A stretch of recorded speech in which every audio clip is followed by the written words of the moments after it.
there's leaks in the ceiling. There's no heating. It doesn't work. We've also got, and it's the main problem that people don't seem to be addressing, is that we've just got a massive increase in the number of people committing crime now.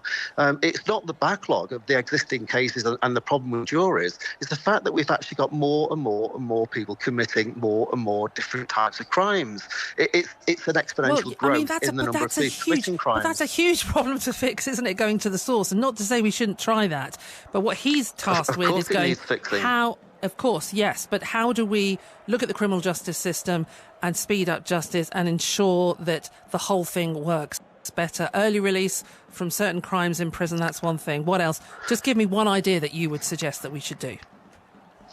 Well, more police, more investment in the prison system, more investment in the court system. But that can't be done overnight.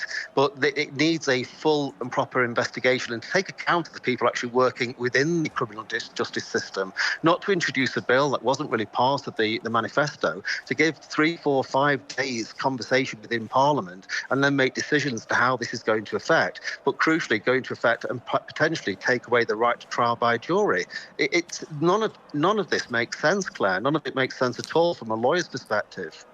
OK, it's good to have you on the programme. Thank you so much for laying out your argument so articulately. Marcus Johnson there, Managing Director of PCD Solicitors, specialising in criminal defence, representation of those accused of sexual offences. That debate ongoing in the House of Commons. We'll update you when it concludes. 28 minutes past 5. Let's quickly hear from our correspondent who has been following the progress of HMS Dragon. This is the British Type 45 destroyer. Begun the journey from Portsmouth Harbour to the Mediterranean in response to the conflict in the Middle East. Of course, the ship and her crew ready to protect UK military bases in Cyprus. Here's our man, Duncan Kennedy. Watched her leave the dock. 8 days ago, the ship got the order to set sail, but there's just been a succession of technical and really political issues to deal with over the course of the past 8 days.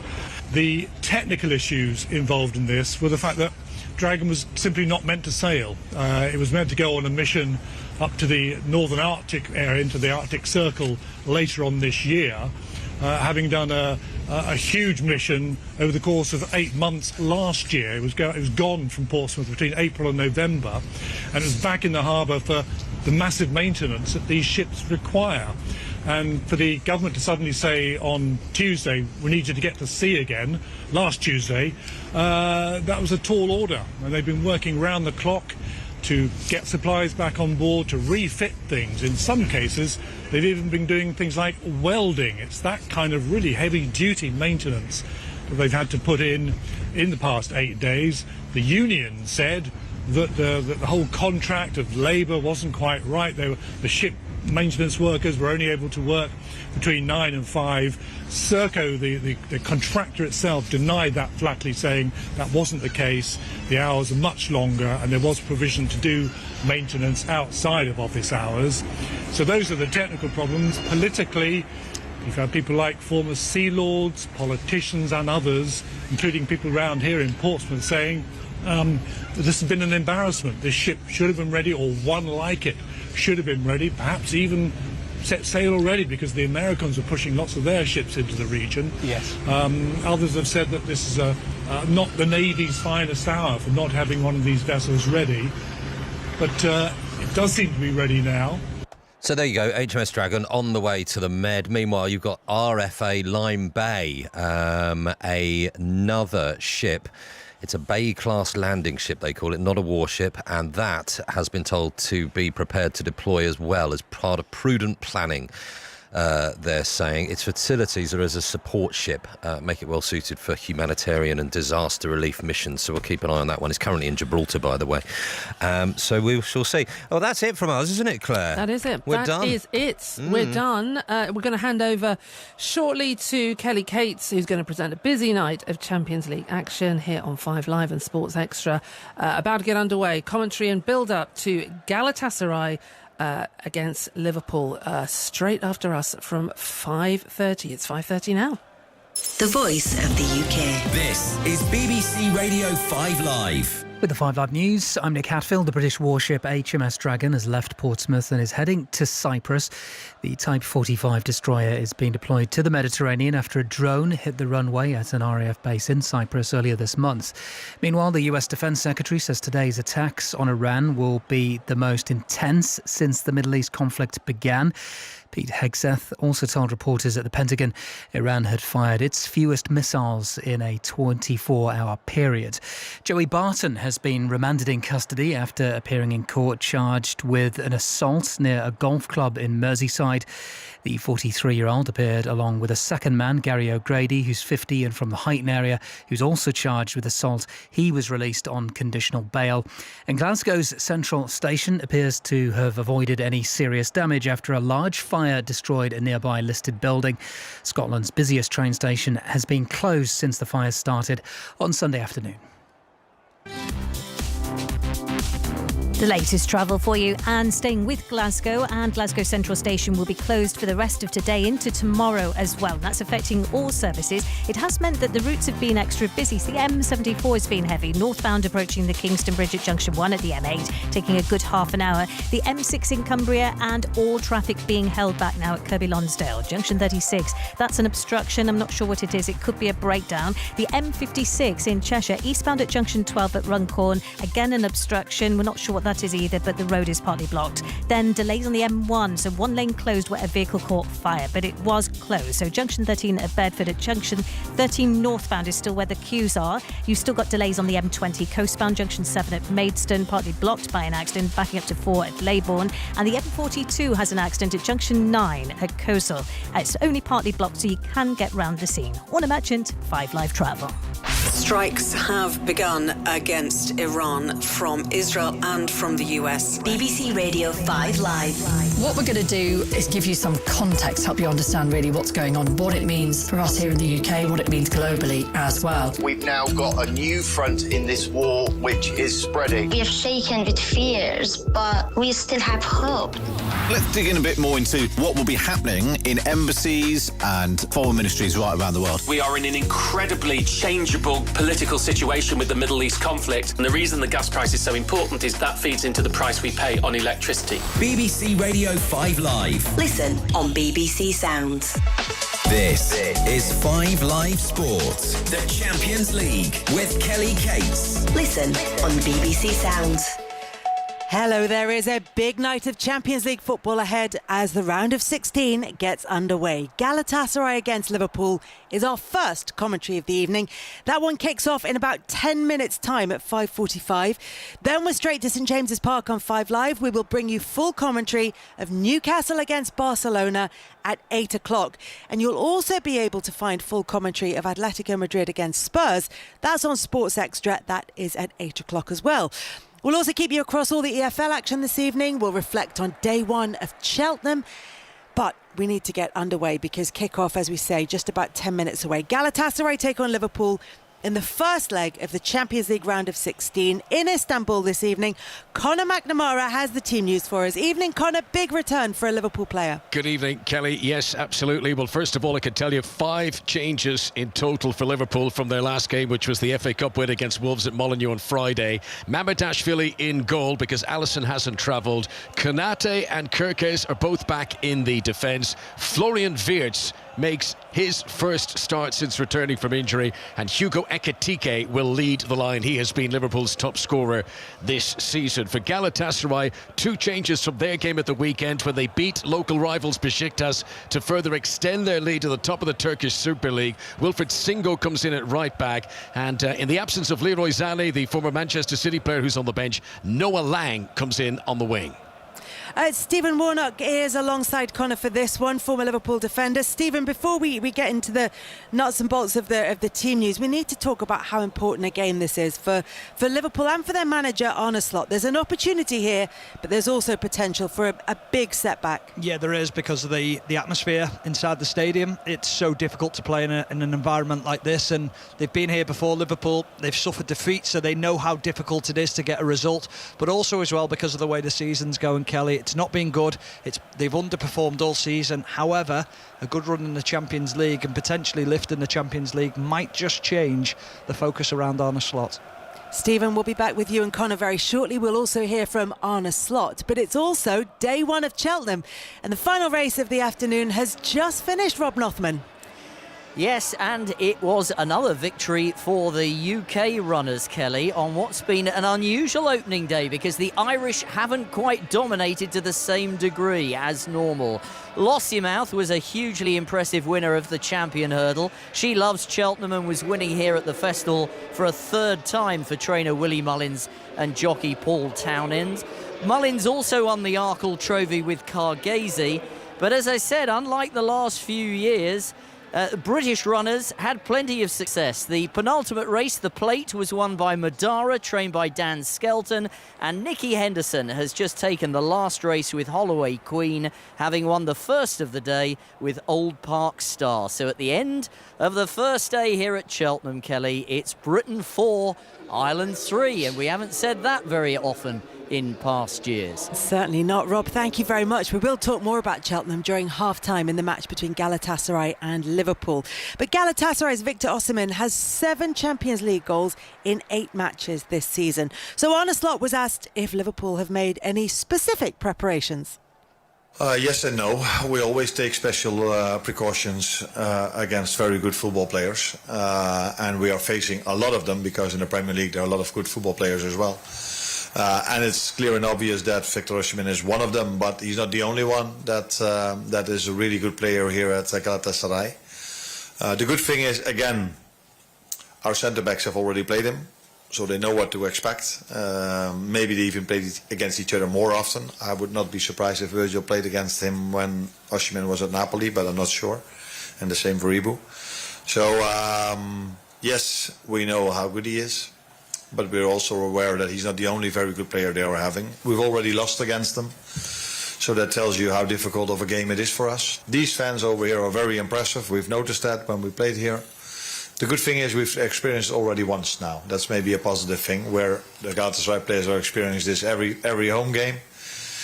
But for us, it was new when you have the ball, that the whistling, if that's the right word, is so loud, that was new for me and even for all of my experienced players.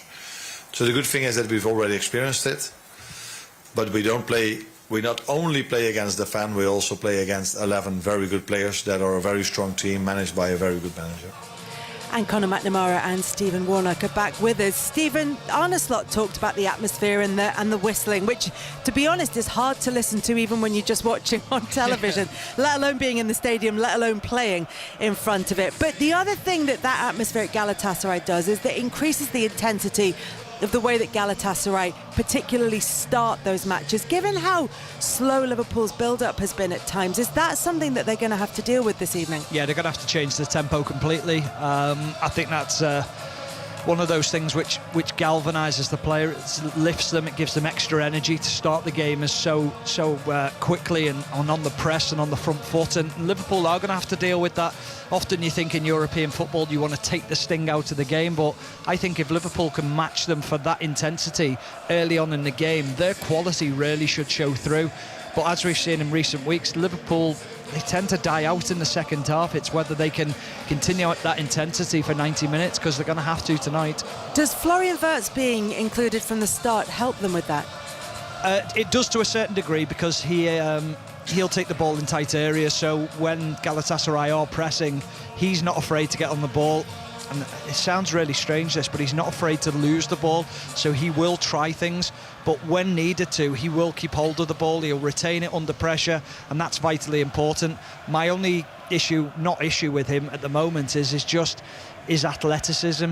Is he dynamic enough at the moment? I still think he needs to get to Premier League level of athleticism to be able to sustain that for long periods of time throughout a game. No Alisson, of course, as we were hearing from Connor earlier on for Liverpool. Mamardashvili is going to be in goal for them. And they're up against Osimhen, who is the key threat for Galatasaray, but by no means the only one. No, he's not. I'm a real big fan of Noah Lang. I know he's had his difficulties since leaving PSV. He went to Napoli. It didn't quite work out for him there. He's come to Galatasaray, but he is a dangerous player on the wing. But someone that both Gakpo, Arne Slot, Virgil van Dijk will know about from the Netherlands setup. So he's a very good player, great in 1v1 situations, so they will have to be aware of him. But the one thing I'd say about Mamardashvili is he's a very, very experienced goalkeeper. He plays for his national team. He's been La Liga team of the seasons. I think it was 3 years on the trot. So he's a very accomplished goalkeeper. However, Liverpool will have to change their style of play a little bit because he's not as comfortable with the ball at his feet. Arne Slot's 100th game in charge of Liverpool is Galatasaray against his side in the Champions League first leg, last 16 tie, live from Istanbul. And our commentary team for this one, Conor McNamara and Stephen Warnock. Thanks very much, Kelly. Liverpool tonight on the border of Europe and Asia, on the saddle of the Bosphorus Strait. A huge city, Istanbul, population of 15 million. Back in the days of the old Ali Sami Yen Stadium, the famous banner, "Welcome to Hell." And they try to create that unwelcoming atmosphere for any visitors that come, even to this new arena, 53,000 capacity, that has kept much of the old spirit of the old ground. It's the 6th time these sides have met. All the games have been in the Champions League over the years. Liverpool have only ever beaten Galatasaray once, and as the teams come out, an enormous tifo held up amongst, well, covering 2 tiers of the stadium, and it's all in tribute of Victor Osimhen. Huge logo of him, his back shown with the Osimhen shirt, number 45, his number for Galatasaray, and then holding the hand of a kid wearing a green Nigerian jersey, number 9 on the back. But clearly, Stephen Warnock alongside me, the Galatasaray fans want to see a big performance from their star striker Osimhen tonight. Yeah, absolutely, and Kelly mentioned it there. He is the danger man. He's the player that they all turn to look for the goals, for the moments of magic throughout a game. He can be very quiet, he can be very frustrating at times, but he does have that ability just to step in at the right time and produce those moments. This is the last 16 stage of the Champions League. The winner of this tie over 2 legs will play either Paris Saint-Germain or Chelsea in the quarter-finals.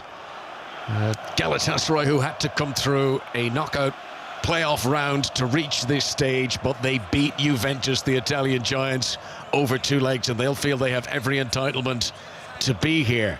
The last 2 times Liverpool have played in the last 16 rounds, they've been knocked out of the Champions League on both occasions, and on both times it was the team that went on to win the tournament. Paris Saint-Germain last year, and then a couple of years back against Real Madrid. Let's give you a full rundown of the teams. And Urgachan Shakir is in goal for Galatasaray. It's a back 4 of Wilfred Singo, Davison Sanchez, once of Spurs, Abdulkarim Bardakçı alongside Ismail Jakobs. Those are the 4 defenders. The 2 in midfield, Lucas Torreira, once of Arsenal, Mario Lemina, a familiar name from Southampton, Fulham and Wolves days. Then Boris Yilmaz and Noah Langer are the wingers. Gabriel Sara, the Brazilian, will push forward as an attacking midfielder in support of Victor Osimhen, the top scorer, 18 goals in all competitions for Galatasaray for the Nigerian this season. The Liverpool team, 5 changes from the FA Cup win at Molineux on Friday, a game that we brought to you live here on 5 Live. Georgi Mamardashvili in goal tonight. Alisson hasn't travelled after picking up a knock in training. Joe Gomez, who played centre-half on Friday, reverts to right back tonight because Ibrahima Konate is back in the Liverpool team, alongside Virgil van Dijk, who makes his 100th appearance in European competitions. Milos Kerkez comes in at left back despite Andy Robertson playing so well and scoring against Wolves on Friday. The midfield is Ryan Gravenberch and Alexis McAllister. Dominic Szoboszlai will push on. Mo Salah on the right, Florian Wirtz on the left, and Hugo Ekitike, who has scored twice in the Champions League this season. Liverpool need the Frenchman to have a big game tonight. Yeah, they certainly do. And Liverpool need an all-round performance. They need a performance that just is organised. It's aggressive in the way that they go after Galatasaray, but they've got to be clinical as well.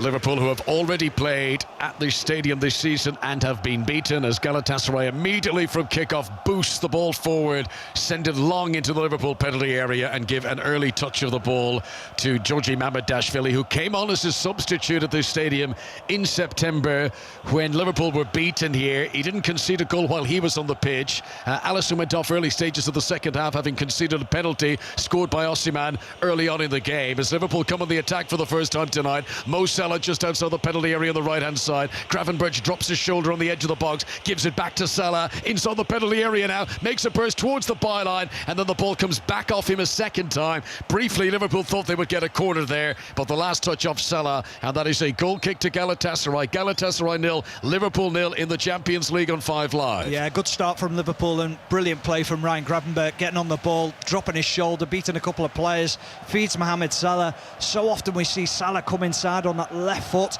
This time he runs down the line. I'm thinking, just drill it nice, hard and low with your right foot across the area. And then he tries to chop at the last moment. But good start from Liverpool early on. It's only a minute gone, but that's a good start. Singo's clearance up towards the halfway line is won by Virgil van Dijk in the air. His header goes straight out of play, and that'll be a throw-in to Galatasaray, right full-back position for them. The Turkish reigning champions, who are top of the table, having beaten Besiktas on Saturday to move 4 points clear of second-place Fenerbahce, their Istanbul local rivals. Çakir plays the ball awkwardly into the midfield, and Lamina's going to give it away in a chance of a Liverpool snapshot, and almost an error punished. What was the goalkeeper doing there? Should score. Florian Wirtz gets the opportunity as it falls to him. Goalkeeper trying to be overconfident, misplays the pass into Lamina. He's stretching, and then he plays it into Florian Wirtz, and he gets that shot away. The goal's empty, Connor. He should score. That's a wasted opportunity for a player of his quality. They've done it again here. Galatasaray have made a mess of the clearance once again. They've lost it inside their own penalty area. Wirtz, tighter angle this time, tries to shoot. Challenge on him by Davison Sanchez. And the former Spurs player, the Colombian international, clears away. So the biggest chance there was the first one. Wirtz being presented the ball on the edge of the box. Keeper out of position, as Stephen says. And Wirtz will be really disappointed not to have hit the target there. Then immediately afterwards they nearly gave it away again. Liverpool into the penalty area once more as Szoboszlai's shot gets charged down by Bardakchuk, and this has been a strong start from Onaslot's team. Galatasaray look in disarray at the back. Yeah, they certainly do, and we talked about the tempo, the energy of Galatasaray. Well, Liverpool have absolutely started out of the traps. They've been galvanised by the crowd themselves. They've thought, why not? Let's have a go. Let's take the game to Galatasaray. Brilliant start. Champions League on 5 Live, BBC Sounds and BBC Radio Merseyside tonight. From Istanbul, Galatasaray 0, Liverpool 0, 3 minutes on the stadium clock. Liverpool have had 2 big chances already, and Joe Gomez preparing to take a throw-in, which is 10 yards from the corner flag. Right-hand side as Liverpool come forward. Liverpool wearing green shirts tonight, white shorts, green socks. The throw-in is held onto by the goalkeeper, Çakir. It almost came too far in from Joe Gomez there, right to the arms of the goalkeeper standing on the goal line. And Galatasaray will hope to clear it away more convincingly here, having given it away the last 2 times they've tried to build. For the back, have done it again. Davison Sanchez gives the ball straight to Alexis McAllister, and Singo is quickly in to win it off Ekitike. This is a shambles at the moment for Galatasaray at the back. Yeah, it really is, and they've lost it again inside the penalty area. Chance for Liverpool. Szoboszlai can't get any power on the left-footed shot, and Galatasaray are a absolute succession of errors here inside their own penalty area, but somehow they survive it. They're all over the place, Connor. I mean, trying to play out from the back, but credit to Liverpool, the press is really good. I have to say, I love Florian Wirtz as a player, but at times he's got to be more selfish. That was a brilliant opportunity for him to get the shot away, tries to play it to Szoboszlai just to lay it on a plate for him. Take the game for yourself, take the opportunity. Liverpool should be 2 or 3-0 up already. So Onaslot, who is wearing all dark colours tonight, he's got his hands deep in his pockets looking on at the scene of the early stages here. And Galatasaray in possession. It's swung out crossfield ball to Wilfred Singo on the right-hand side, and he's not been able to hold on to possession as Ekitike picks it up here just inside the Galatasaray half, shows too much of the ball to Davison Sanchez, and the Turkish side regain possession. They have it with the goalkeeper Çakir, and then he sells a little dummy just to swerve away from Mo Salah, given the context of how often they've given it away inside their own penalty area in the opening stages. That would have been a hearts-in-mouth moment for Galatasaray fans there. Lamina will roll the ball back to Bardakçı, and then his crossfield ball over towards the right wing. He's looking for Boris Yilmaz, exciting Turkish winger, who's outfoxed on this occasion by Wirtz, who plays it up to the halfway line. Ekitike back to Florian Wirtz once again, socks very low down on his ankles, scoops the ball in field, just put his boots underneath it there and lifted the ball up over the defender to pick out Gravenberch near the centre circle. Liverpool playing from left to right as we look down. 5.5 minutes played in Istanbul as Ismail Jakobs regains possession for Galatasaray. Tries to get it up to Osimhen. Szoboszlai's in close attention there. Now Noah Lang will pick it up on the left-hand side. Tries to burn his way past Konate into the penalty area. Pulls back a low cross, and Liverpool through Kerkez get it out for a corner. Noah Lang with pace and danger there, breaking into the Liverpool penalty area for the very first time. Yeah, he's brilliant in 1v1 situations. Konate thinks he's just going to out-muscle him on that right-hand touchline, but he's strong, he's quick, he gets a half a yard, and as he drives towards the line, he tries to pick out his teammate at the back post, but credit to Milos Kerkez, he was on the cover, did really well defensively. Noah Lang, who scored 2 goals in Galatasaray's first leg playoff win against Juventus in the last round. Torreira, the former Arsenal player, has got in to stand right on the toes of Mamardashvili for this corner. Gabriel Sara is going to take it, the Brazilian player. Former Norwich City player in the past, Gabriel Sara, sends in the ball, headed by Osimhen, and then it's turned in, and it's into the back of the net by Lamina, and the former Southampton, Fulham and Wolves player gives Galatasaray the lead after 6 minutes. The corner kick was not dealt with.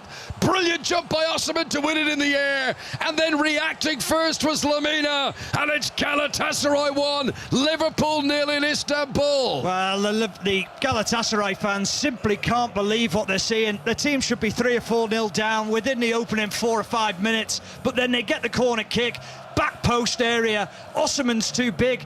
How he's being picked up by Alexis McAllister is beyond me. Virgil van Dijk and Ibrahima Konate, they're in the central positions. They're nowhere near the ball. Really good header from Osimhen. And very simply, 3 or 4 yards out, Lamina, with the easiest of tasks, gets his head on it and puts Galatasaray 1-0 ahead. Mario Lamina, whose only goal in his Fulham days was a winning goal against Liverpool in the Premier League. And here tonight he scored in the Champions League against Liverpool to put Galatasaray in front, and in many ways this is deja vu for Arne Slot.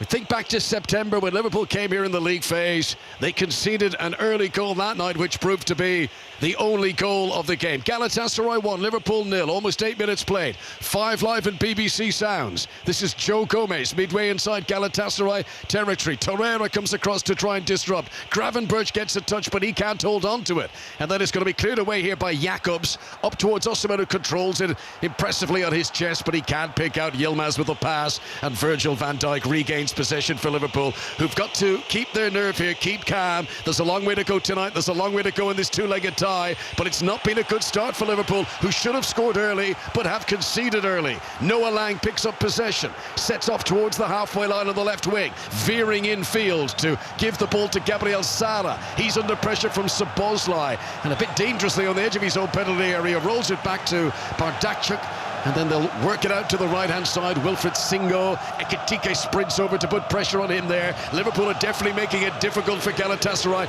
to break out to their final third tonight, but the Turkish champions are now up to the halfway line, and this is Lucas Torreira once again, back again to Davison Sanchez, and he'll turn and roll it back to the goalkeeper Çakır. So Liverpool behind and conceding from Galatasaray's first attacking set piece of the night. Yeah, so disappointing from Liverpool's point of view, because they had started well, but here come Galatasaray. Trouble, Osimhen, it's 3-on-2 here, gives it to his right-hand side to Yilmaz, into the penalty area. Van Dijk was covering the pair of them and did really well there. He's still up in front of Osimhen, and then as soon as the pass was played, he sprinted across to block the attempted cross of Yilmaz, and then the referee's whistle blows for a foul on Kerkez, and that's a free kick to Liverpool on the edge of their own penalty area. Galatasaray 1, Liverpool 0. Yeah, he did really well there, Virgil van Dijk. He had to stop that cross coming in because Osimhen was in the middle. He was unmarked, but he did really well in a 1v1 situation against Yilmaz.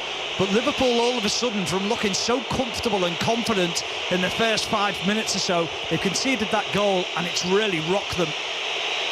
First ever Champions League goal for Mario Lamina.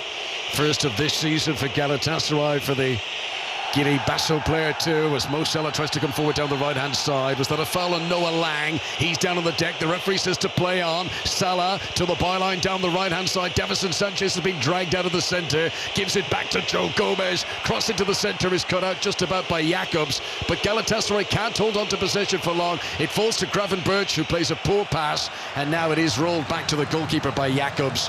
And Galatasaray look to start from deep once again. 10 minutes played. Galatasaray 1, Liverpool 0. Van Dijk rises to win a header and accurately plays it to the feet of Szoboszlai, who can't hold on to possession, and Galatasaray get it back again. Yeah, that press from Liverpool, though, has been exceptional. They're trying to pin Galatasaray in whenever they've got the ball. The problem is that if they miss that press out, suddenly they're in at the back line, and they've got dangerous players in Yilmaz and Noah Lang and Osimhen who've got pace to burn, and that is a concern for Liverpool.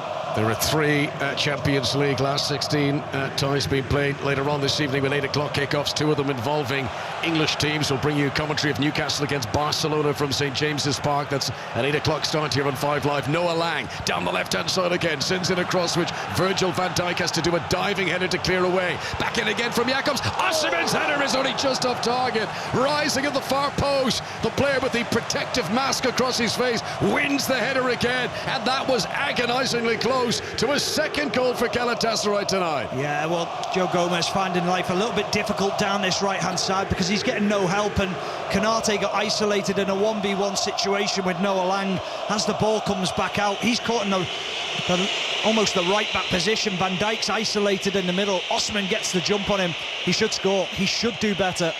The athleticism of Osimhen to get up high enough. I mean, Virgil van Dijk's beside him and doesn't jump, but I think, you'll give me the defensive view of it, Stephen, but I think that Van Dijk thought, that's going above us, we can't get that. And Osimhen somehow finding the spring in his heels. Mind you, having leapt to that absolute extreme of his capacity, then it was difficult to get it on target as well. Yeah, it was. I mean, to complete everything so well was always going to be tough, but like you say, Connor, the athleticism, the jump was magnificent from Osimhen. I still think he should score once he's in that position, but Van Dijk, I think, was just beaten by the quality of the cross. Liverpool are in Istanbul this evening on 5 Live BBC Sounds and BBC Radio Merseyside. The early goal from former Premier League player Mario Lemina has Galatasaray leading. In possession with Ismail Jacobs, who has played in all of Galatasaray's Champions League games this campaign. Ekitike seemed to have pushed the defender single there as the ball came towards the pair of them. And the Spanish referee tonight, Jesus Gil Manzano, blows his whistle. And that is a free kick to Galatasaray, 15 yards or so inside their own half. We're just getting to see the replay of it here. And as Ekitike came across, he was just looking at the opponent there. He wasn't looking at the ball. That was a foul. Yeah, he's almost playing off the left-hand side, Ekitike, with Florian Wirtz being in the team. And it's almost like they've got Szoboszlai and Wirtz just behind him, and then he's wandering out to the left-hand side because Wirtz likes to be in that central position. But out of possession, it is definitely a 3 of Salah, Ekitike and Wirtz on the left. And down goes Bardakchuk, and he's been fouled. That is a free kick to Galatasaray. Bardakchuk, the Turkish international defender, he's won 3 Turkish league titles in his career. Ekitike giving away 2 free kicks in very close succession. The ball cleared away by Davison Sanchez down the right wing. Boris Yilmaz putting pressure on Kerkez. Kerkez stands his ground on the edge of the penalty area that Liverpool are defending, and Kerkez has done well to clear it away. High up over the halfway line. Singo jumps in the air. Davison Sanchez, bit of ball juggling before he clears it away down the right-hand side. Then Yilmaz goes down, claiming that he was fouled by Kerkez. Referee says no. Liverpool still have possession. Play continues. Joe Gomez up to the halfway line to Mo Salah on the right wing.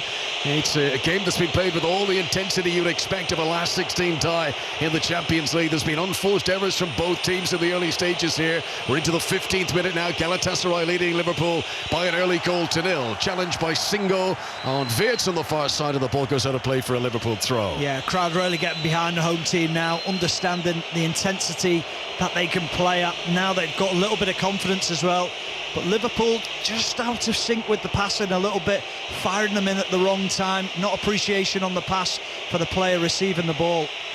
The official timing of the Mario Lemina goal tonight, 6 minutes and 32 seconds. It's the fastest goal Galatasaray have ever scored in a knockout game of the Champions League, and it continues what has been a bit of a problem for Arne Slot all season with defending corners. That is the 10th goal now that Liverpool have conceded from corner kicks this season in all competitions.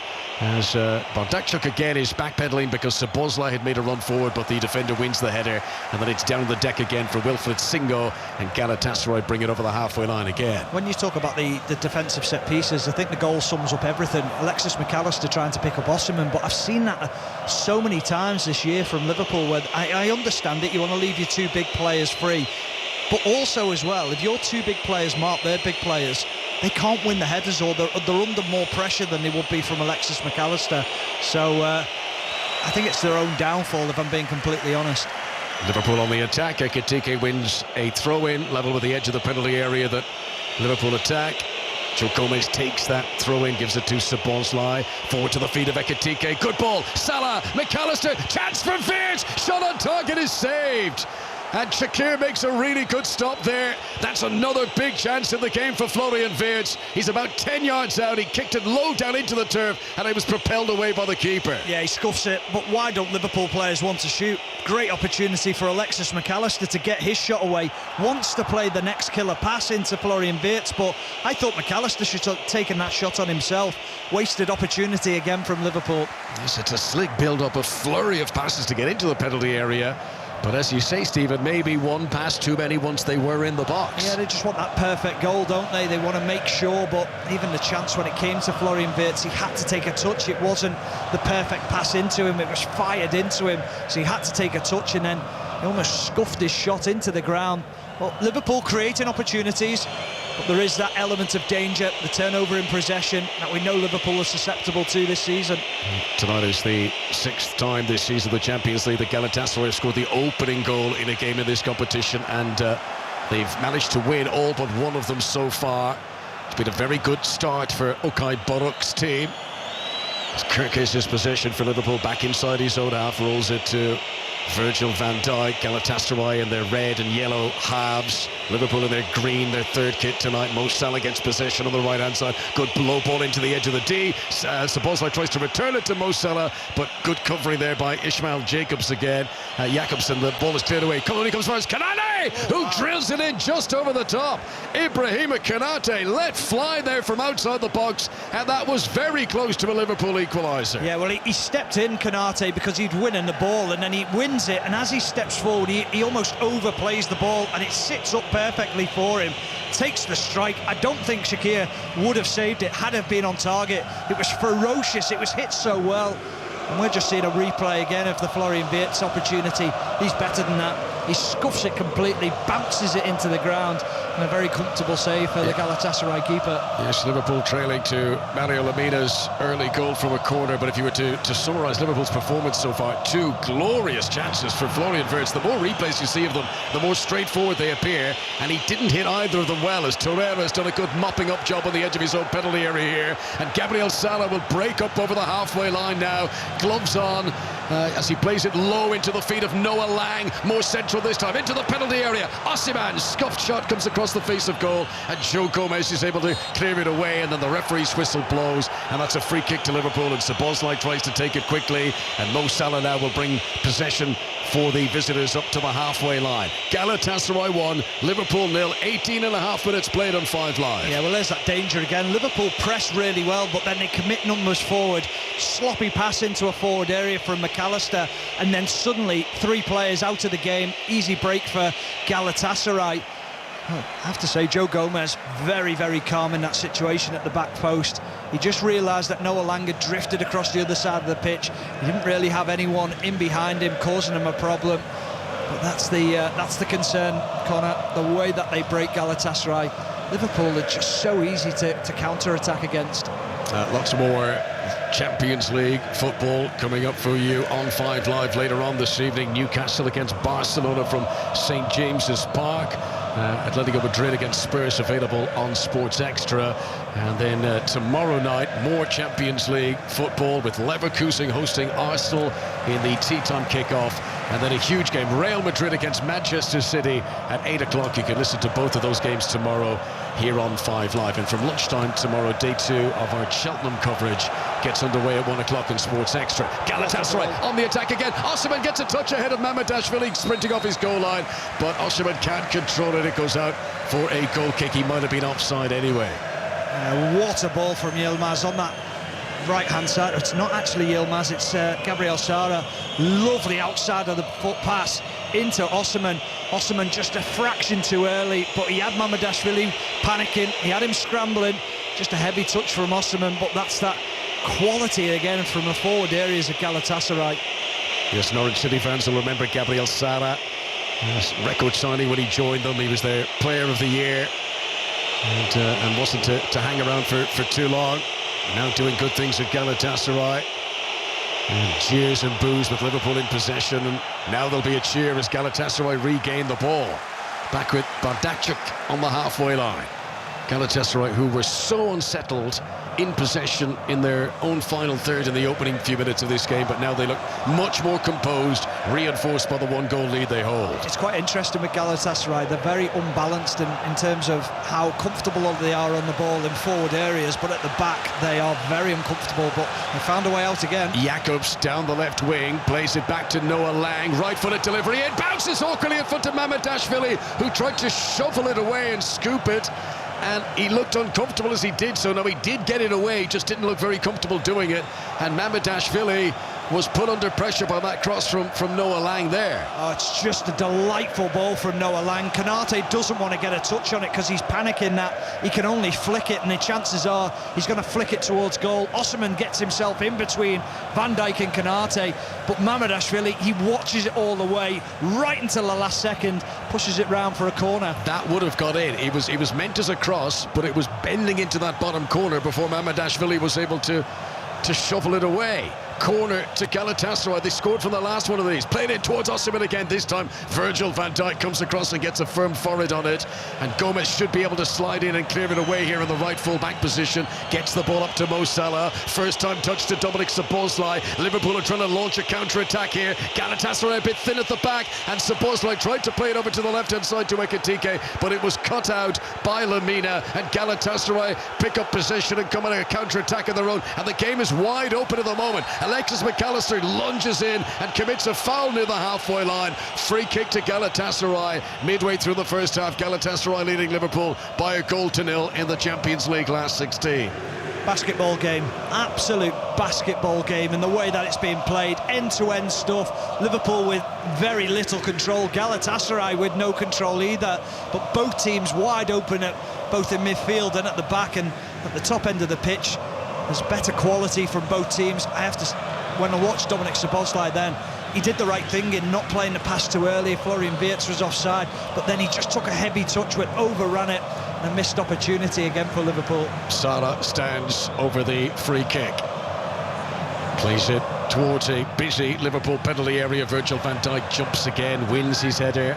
Noah Lang will allow this out of play. It goes out right down by the corner flag. Did that go for a corner for a throw? It must be a corner the way the players are all moving into a deep position of the penalty area. So another corner to Galatasaray, and Liverpool need to be on high alert here. Yeah, and that's two set pieces since the goal that Virgil van Dijk's won both headers. He's made sure that he's picked up the big players and gone and being committed and making sure he's taking control. Salah comes across to take the latest Galatasaray set piece. Here it comes. Corner kick, left-footed, played in. Osimhen peeling away the back post, trying a spectacular volley, but it came awkwardly off his boot. It actually cleared outside the penalty area. It was like a defensive clearance. Ball back in, header on target, saved by Mamardashvili. Davison Sanchez, who had stayed up from the corner, did brilliantly to power that header down towards the bottom left-hand corner as he faces the goal, but Mamardashvili in for the injured Alisson makes a really important save. It's an outstanding save, Connor. It's absolutely incredible, the athleticism to get down to his right-hand side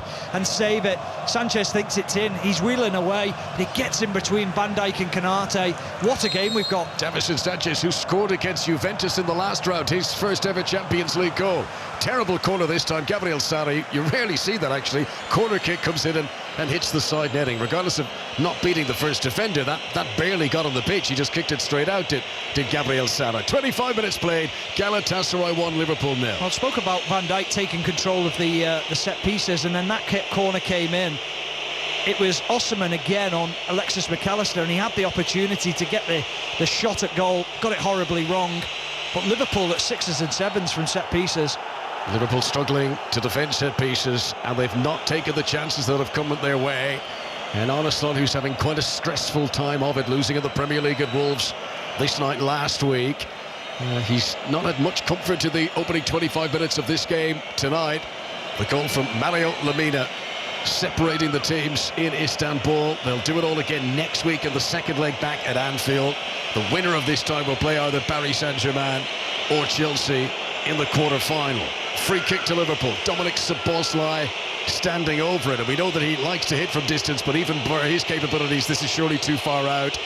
He's got lots to aim for, though. Konate and Van Dijk have both made their way forward into the penalty area. Here it comes from Szoboszlai, floated into the box. Konate wins the header, but it's straight to the gloves in the stomach area of goalkeeper Uğurcan Çakır, and he holds on to that one comfortably. Yeah, tough header for Konate. It's just almost flicked up by Szoboszlai into an area, and then Konate under huge pressure. That's the pressure that Liverpool should be putting Galatasaray players under. Not an easy header at all, comfortably gathered by the goalkeeper.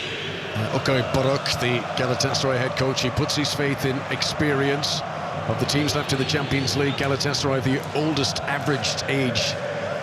You can see, you know, they're all sturdily built. There's no naivete in this Galatasaray team, and while Liverpool should have the technical ability to be better than their opponents tonight, in terms of physicality, there's no shirking away from Galatasaray. No, and also the experience of playing under pressure as well.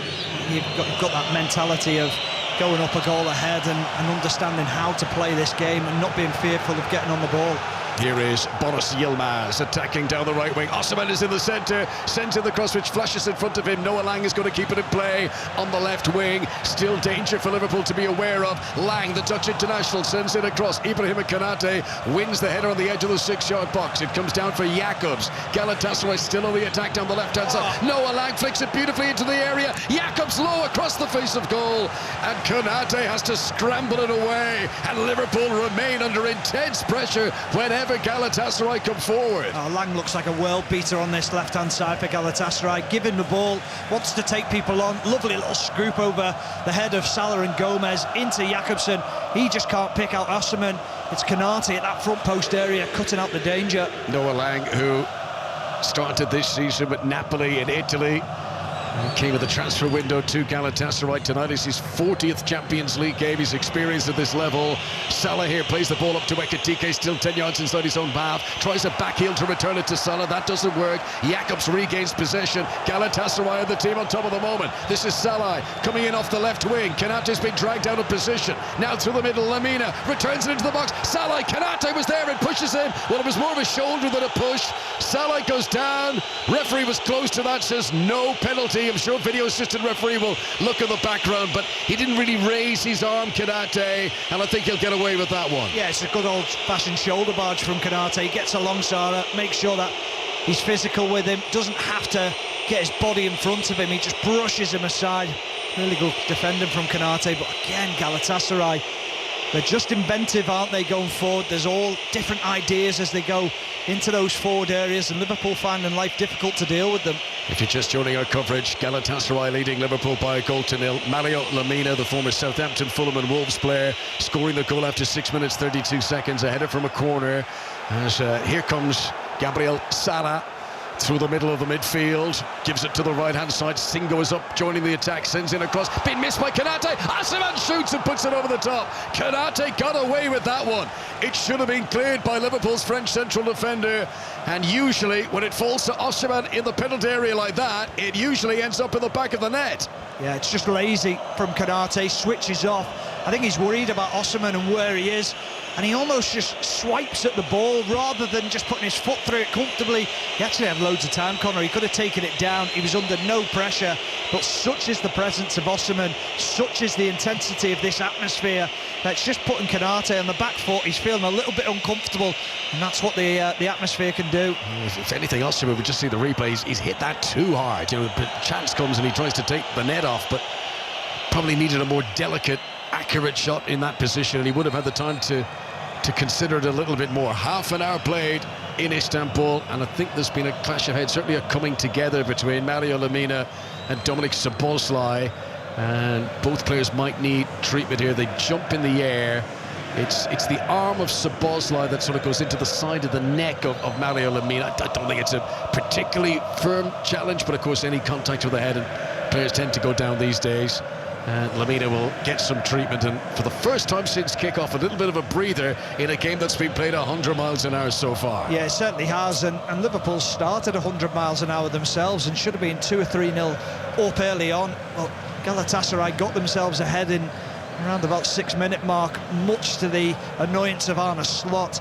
But Galatasaray have grown since that goal in stature, in performance, in confidence, in the way that they're taking this Liverpool team on. And Liverpool, they look quite rocked at the moment, and it could have been 2-0 down. Mamardashvili with an outstanding save from the former Spurs player, Davinson Sanchez, with a brilliant header. Yeah, we're just seeing the replay, aren't we, Connor? That is an outstanding save from Liverpool's goalkeeper. Davinson Sanchez, who has played every minute of every game of the Champions League this season for Galatasaray. I think scored his first Champions League goal in the last round against Juventus. Play back underway after treatment for Mario Lamina there. Galatasaray leading Liverpool by a goal to nil. This is a big deal for Galatasaray. It's the first time in 12 years that they've reached the last 16 of the Champions League. They're the only Turkish club that has ever won a major European trophy. They beat Arsenal in the final of the old UEFA Cup in Copenhagen 26 years ago. In terms of the European Cup Champions League, they've been semi-finalists in the past. But after a few years in the wilderness of the real business end of this competition, Galatasaray want to go places. I mean, they've invested so much money bringing in the likes of Osimhen.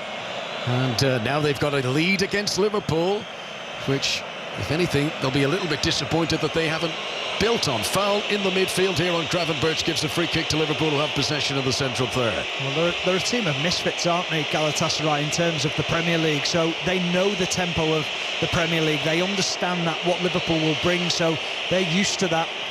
And they've got that experience of playing against these players as well. Poor pass by Alexis McAllister, relinquishes possession. Galatasaray back to the goalkeeper, Çakır.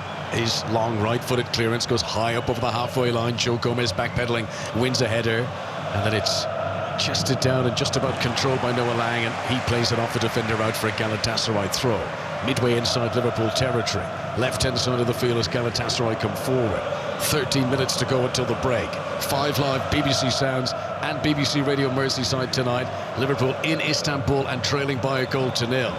Jakobs to take the throw. Powers it in towards the edge of the penalty area.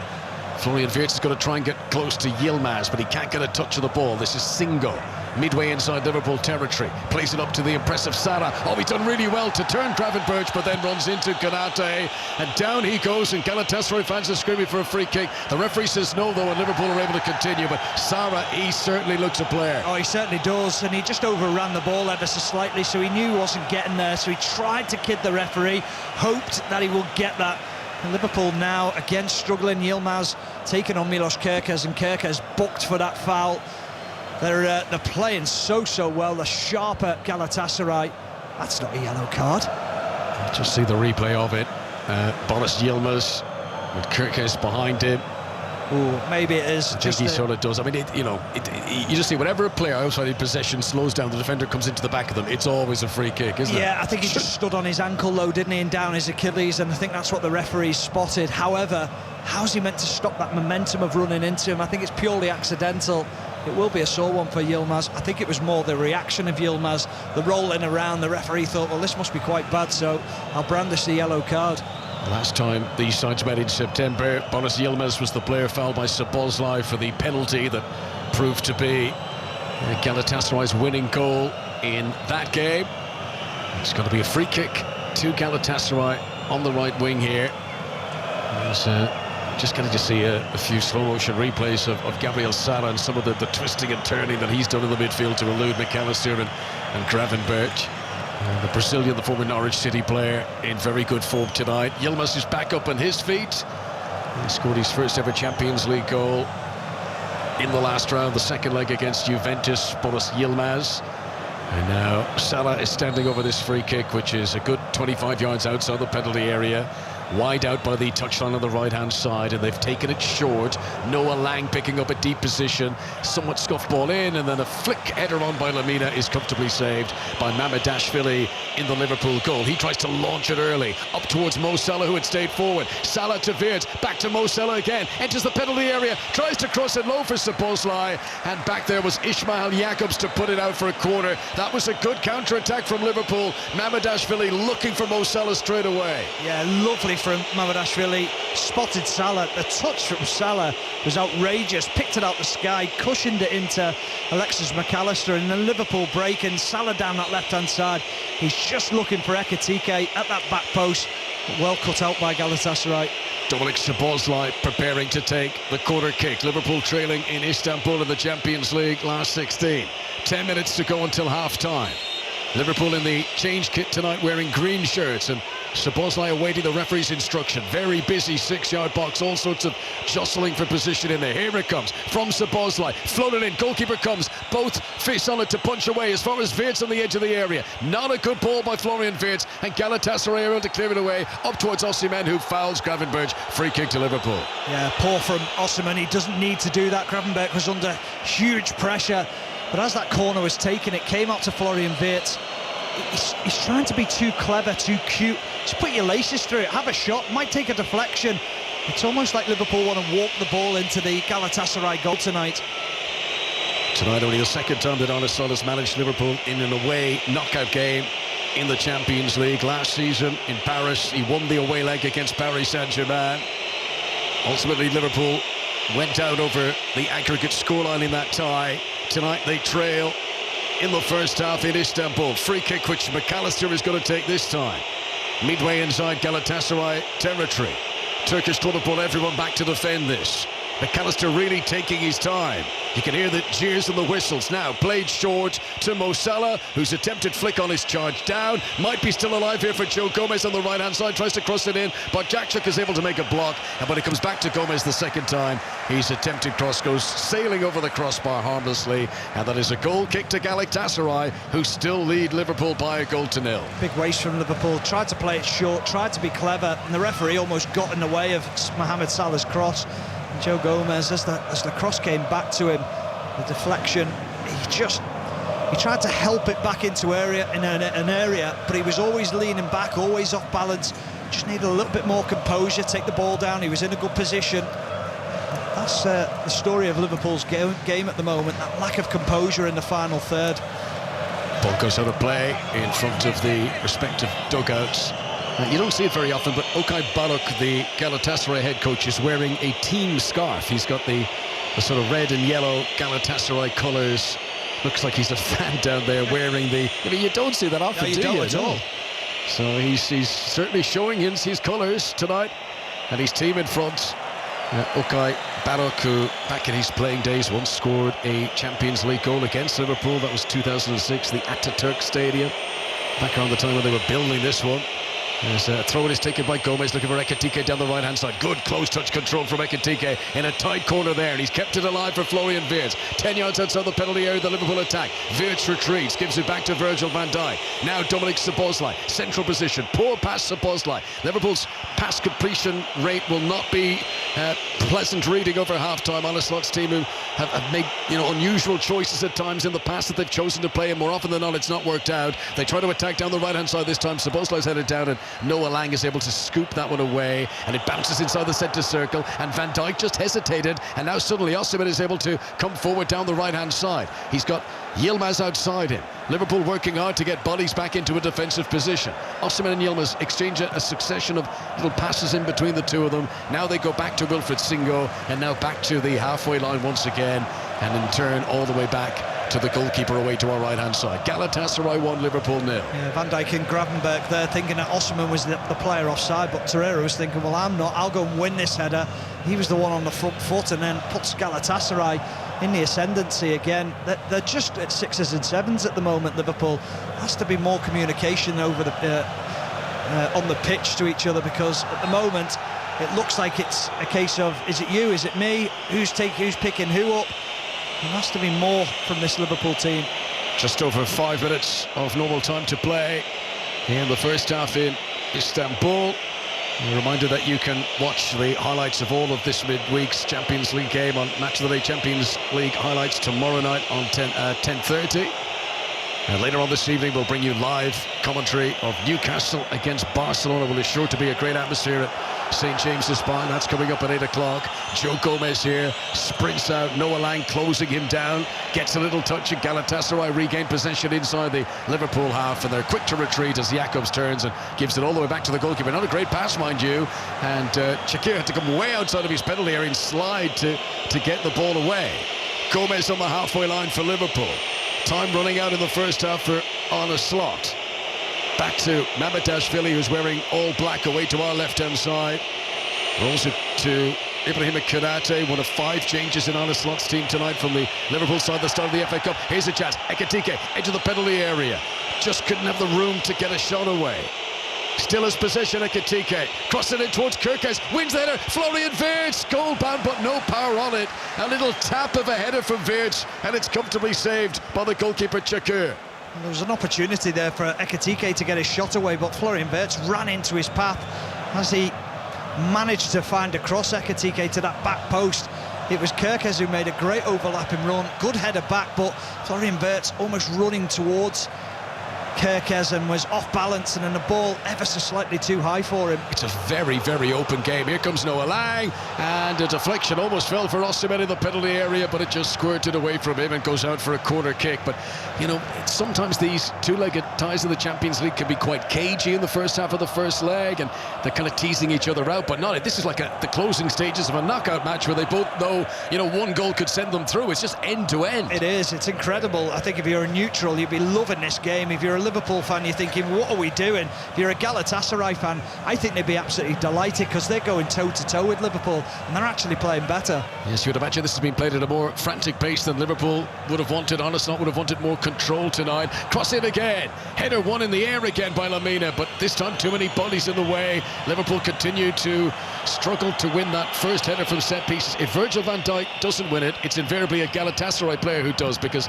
the other Liverpool defenders aren't getting their head to those aerial set pieces. Maybe a chance for Ekitike here, but just about recovering was Singo to get there first and roll it back to the goalkeeper, Çakır. First time clearance from him up to the halfway line. Joe Gomez tries to come forward. Good straight from Gomez to beat the first defender to the ball. Here comes a cross, looking for Mo Salah in the centre, but headed away by Davinson Sanchez. And Galatasaray should be able to clear here, but they dither a little bit, and Liverpool regain possession inside the Turkish champions half, and then it's a poor pass by Konate, and Galatasaray get it back again. And there are 2.5 minutes of normal time to go until the break in 5 Live. I said this when Liverpool played Wolves on Tuesday night in the league. I said they're a soft team, Liverpool, to play against, and they're getting out-muscled again by Galatasaray. They're first to every ball, they're winning every challenge. Liverpool players are jumping out of headers, they're jumping over challenges, and they look fully committed, this Galatasaray team. Gabriel Sala's ball down the right wing, looking for a run of Boris Yilmaz here, who has bundled into Kirkes,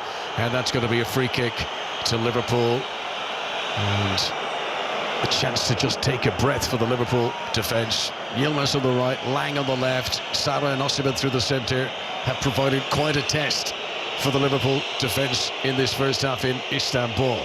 Liverpool take the free kick short. Virgil van Dijk on the edge of the penalty area that his team defend. Liverpool playing left to right as we look down. Gravenberch under pressure gives it back to Mamardashvili. His clearance was almost intercepted there by Gabriel Sara, but Liverpool were able to break through that press. Singo stretching in ahead of Ekitike has done well. Galatasaray back into the Liverpool half. Boris Yilmaz on the right-hand side. The goal from Mario Lemina was scored in the 7th minute. Galatasaray still leading by a goal to nil. 1-0 they beat Liverpool when these sides met here in September. Singo at right back, plays it forward towards Osimhen, who might have caught Konate with a stray arm there. The referee waves his arm to acknowledge that he saw that, but he's happy for play to continue because Liverpool still have got possession. And Ekitike tries to take on Davinson Sanchez, and he goes down just outside the penalty area. The referee says no. A big emphatic wave of his arms from the Spanish official to say that's not a foul on Ekitike. Yeah, the first one's a foul, but then as he finds his feet, Ekitike, he wanders beyond Sanchez, and he wants the second one where he was never going to get it once he'd found his feet. He's absolutely furious, Ekitike. He's the one who still looks like the dangerous player, playing on the shoulder, Ekitike. He's definitely not getting enough service. He's trying to make things happen himself. Free kick for Liverpool, a foul on Dominic Szoboszlai by Gabriel Sala. And a set-piece opportunity for Arne Slot's team with 30 seconds remaining of normal time in this first half. There was one delay for injuries when Lamina had the physio on, but I don't imagine there'll be much to add it on here. It's a game that has flown by really through this first half. Galatasaray leading Liverpool by a goal to nil. Salah is standing over the free kick. It's not shooting range unless he wants to be really spectacular, but Szoboszlai, who often takes these, has made his way into the penalty area this time. Salah raises his right arm as a signal to his teammates in the centre. What a good time this would be for Liverpool to score. And there's a push, and Liverpool player, I think Virgil van Dijk, pushes Mario Lemina, and then the referee saw that, and as the ball was coming in, blew his whistle, so free kick to Galatasaray. And they've got 2 minutes here to play for stoppages ahead of half-time in Istanbul. Yeah, it's a little shove in the back from Virgil van Dijk. There's nothing in it at all, but what we do know is that in European competitions, the referees will give any little bit of contact. In the Premier League, they let them jostle, they let them find positions, but yeah, very simple free kick to give away there. 5 of the last 8 away games in the Champions League that Liverpool have gone 1-0 down. They have come back to win. They will need those powers of resolution tonight. Galatasaray team who've played with much confidence, much abandon. They're willing to take risks. They're willing to lose the ball. They feel that they've got to take the chances if they're going to win this over the 2 legs. A minute has already expired of the 2 being added on for stoppages. Konate inside his own half, under pressure from Salah. Hooks the ball up over the halfway line. Mario Lemina wins it for Galatasaray. McAllister and Van Dijk get in a mess between the pair of them, and they're very fortunate that Osimhen wasn't able to canter away there with possession. 2 Liverpool players tackled each other there, and Galatasaray were unfortunate the ball didn't flow kinder for them. That's what I'm talking about, Connor. Who's taking control of it? Just push one of the players out the way, or just take control of the situation. It's got to be a loud call. This is my ball, and get out the way. It's they're all over the place at the back, Liverpool. I thought against Wolves in the FA Cup, they looked so much more confident with Van Dijk alongside Andrew Robertson, and then he had Joe Gomez alongside him. I thought that understanding of playing together for years felt more comfortable. I was very surprised in the changes that he's made tonight, Arne Slot. Free kick given Liverpool at straight offside. The 2 minutes are up. Half-time almost upon us here on 5 Live. Galatasaray leading Liverpool by a goal to nil. Van Dijk here jumping on the edge of the D, wins the header, and the referee blows the whistle to bring the first half to a close. So warm applause across the stadium. Galatasaray fans are pleased with what they've seen here. The goal came early. Mario Lemina, the former Southampton, Fulham and Wolves player, scoring inside 7 minutes. A corner that was headed down by Osimhen, finished off from close range with his head by Mario Lemina. Liverpool have had chances, make no mistake about that, but more composure needed in front of goal from Arne Slot's team, and they trail by a goal to nil here at the break, Stephen. Yeah, Liverpool started the game so well. Could have been 3 or 4-0 up within inside the first 4 or 5 minutes. Galatasaray trying to play up from the back, and Liverpool making the wrong decision, not being clinical enough, and then they were punished by Lemina's header. But then the game became a basketball game, and that suits Galatasaray more. Liverpool really struggling to come to terms with the intensity of Galatasaray, and Kelly spoke about it before the game. Could Liverpool deal with it? Well, so far they haven't been able to. So Liverpool under pressure in Istanbul. Half-time in the first leg in the last 16 of the Champions League. Galatasaray 1, Liverpool 0. Conor McNamara and Stephen Warnock watching this one for us. Stephen, you mentioned it in commentary. Great game for the neutral, not necessarily if you support either side, because there have been chances at both ends. Conor was saying, Liverpool need more composure in front of goal. They had those chances, particularly very early in the first half, and this was not the half of football that we thought we were going to see after the first 5 minutes. But the organisation in defence, you said you were surprised by Arne Slot's choice of starting 11, and particularly in the back line. Was that based on in particular Andy Robertson's performance against Wolves in the FA Cup? Yeah, it really was, Kelly, but also as well I thought the relationship between Joe Gomez and Konate was better. Konate's not fantastic on the ball. Away from home, you've got to be better on the ball, because if you want to dominate the ball or you're getting pressed, you've got to be able to play out from the back, and so many times Konate gives the ball away. He's a little bit erratic as well, whereas Joe Gomez I don't think is a right back. I think he's more comfortable in that centre-back position. and there is a big difference between playing the two. But I just felt Van Dijk looked so much more comfortable with his two mates alongside him in Andrew Robertson and Joe Gomez. And I know he's played a long time with Konate, but Konate's got this... He switches off at times. He's got this ability to let his mind wander, and all players do it, but he does it quite a lot in games, and he follows the ball and can quite often find himself out of position, and Van Dijk ends up doing more work than he should. So I just thought away from home, Kelly, I thought he might have gone with that continuity and that understanding that they had on Friday night against Wolves. Stephen and Connor will be back with you for the second half of that game. Round of 16, first leg tie in the Champions League. Galatasaray are 1-0 up against Liverpool at half-time. We'll be back for second half commentary very shortly. Next, though, we're going to reflect on day one at Cheltenham. We'll also be previewing Newcastle against Barcelona and Atletico Madrid against Spurs. And all of that is on the other side of the latest BBC News on 5 Live with Nick Hatfield. The voice of the UK. This is BBC Radio 5 Live. Thank you, Kelly. Good evening. HMS Dragon has left Portsmouth for the Eastern Mediterranean, where it will help protect UK military bases. The Type 45 destroyer's deployment was announced just over a week ago. A second Royal Navy vessel, RAF Lyme Bay, is also being prepared for a possible mission to the region. Meanwhile, the US Defence Secretary, Pete Hegseth, says today's attacks on Iran will be the most intense since the start of the war. Mr. Hegseth says the US and Israel are focused on destroying Iran's military force and preventing the country from ever getting nuclear weapons. Our correspondent in Jerusalem, John Donison, says the rhetoric from both countries has moved since the conflict began. Prime Minister Netanyahu was saying it was all about getting regime change in Iran, not through strikes, but through the Iranian people rising up. Well, both the Americans and the Israelis have sort of stepped back from that a bit and sort of said when the war ends, it will be up to the Iranian people to topple their government. So it does seem that President Trump is looking to wind this up soon, and I imagine the Israelis will work in lockstep with the Americans. Joey Barton has been remanded in custody after being charged with assault. The former footballer and another man, 50-year-old Gary O'Grady, are charged with inflicting grievous bodily harm with intent over an alleged attack on a man near a golf club in Huyton on Merseyside on Sunday. Mr O'Grady was released on conditional bail. The Health Secretary, Wes Streeting, has U-turned and appointed the senior midwife, Donna Ockenden, to chair an independent inquiry into maternity care at Leeds NHS Trust after he previously said she wouldn't chair it. There has been pressure from families who said they were losing faith in the process. And Glasgow Central Station will remain closed for the rest of the week following a huge fire that destroyed a neighbouring building. Scotland's busiest railway station has been shut since Sunday when the fire spread from a vape shop on Union Street to a B-listed Victorian block.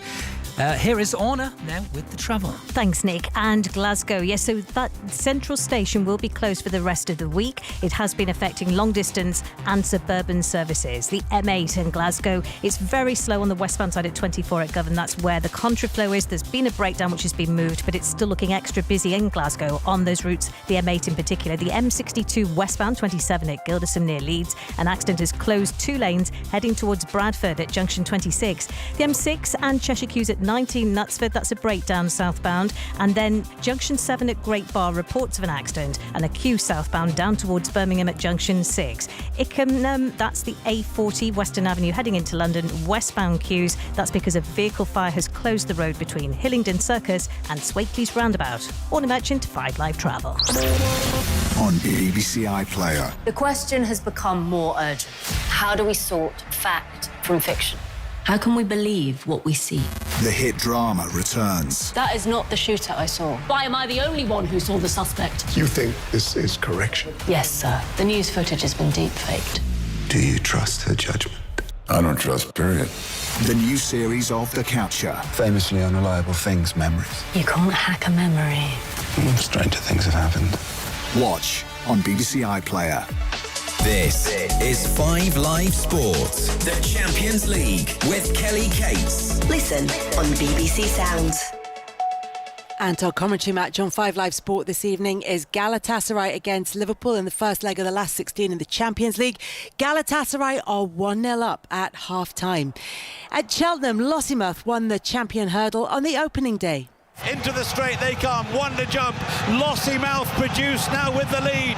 She goes on, being chased by Alexi in second place now with the New Lion and brighter days ahead. Lossiemouth at the last flight, she's over safely. Alexi made a terrible mistake, that's done for him. Brighter days ahead, the New Lion and Golden Ace are the next ones. But Lossiemouth, they've taken an age to decide to let her run in the champion hurdle, but she will be crowned Queen of Cheltenham. Lossiemouth with a tremendous win is the champion hurdler. She was unsung. She went to the start alive in herself. She was alive over here, and she was foot perfect everywhere. Yeah. Can you explain just that feeling when you know you've got so much horse underneath you during a race? It's the dream feeling. It's what every jockey wants to do. You get an enjoyment out of that feeling anywhere and in any race and any track. But to get it in a championship race here, it's only the very, very rare times that'll happen, and very few people are fortunate enough to experience that. Well, that was winning jockey Paul Townend, and before that you heard commentary from John Hunt, who joins us now. John, you said it in the commentary, she's Queen of Cheltenham for a reason. Absolutely, Kelly. Yeah, she was really, really good today. You know, we come to the Cheltenham Festival and keep our fingers crossed, high expectation that the big names are going to deliver star quality performances, and we got that from Lossiemouth today. She was involved in what looked to be, heading down towards the final flight of hurdles, a close battle, but it wasn't close at all come the line. She bounded up the hill, 6.5 lengths clear of Brighter Days Ahead and the New Lion, and really put her stamp on the race. And the reason I said they took an age to decide to run in the champion hurdle is that she's been here to Cheltenham 3 times before, but never once run in the big race itself. She's unbeaten here, but the races she has won in past years have all been a grade or 2 lower than this champion hurdle level. But my word, she took her opportunity with both hands today. She looked absolutely fantastic, and yeah, some of the best judges around saying that that was the best champion hurdle performance since Constitution Hill, albeit that was only 2 or 3 years ago. But nevertheless, she did her job really, really well today, and no wonder Townend there, the winning jockey, sounded so pleased with himself and her too. As did trainer Willie Mullins, but it's not been a good day for Ireland, a rarity at Cheltenham.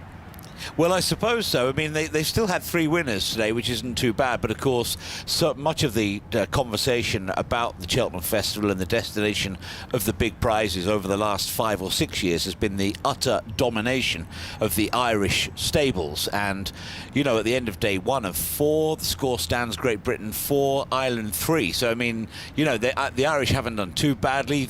Willie Mullins won the Arkle Chase today with Carcasey, and they also won one of the handicaps with a horse called Saratoga, which was ridden by Mark Walsh. But aside from the Irish successes today, a very, very good day for trainer Nicky Henderson.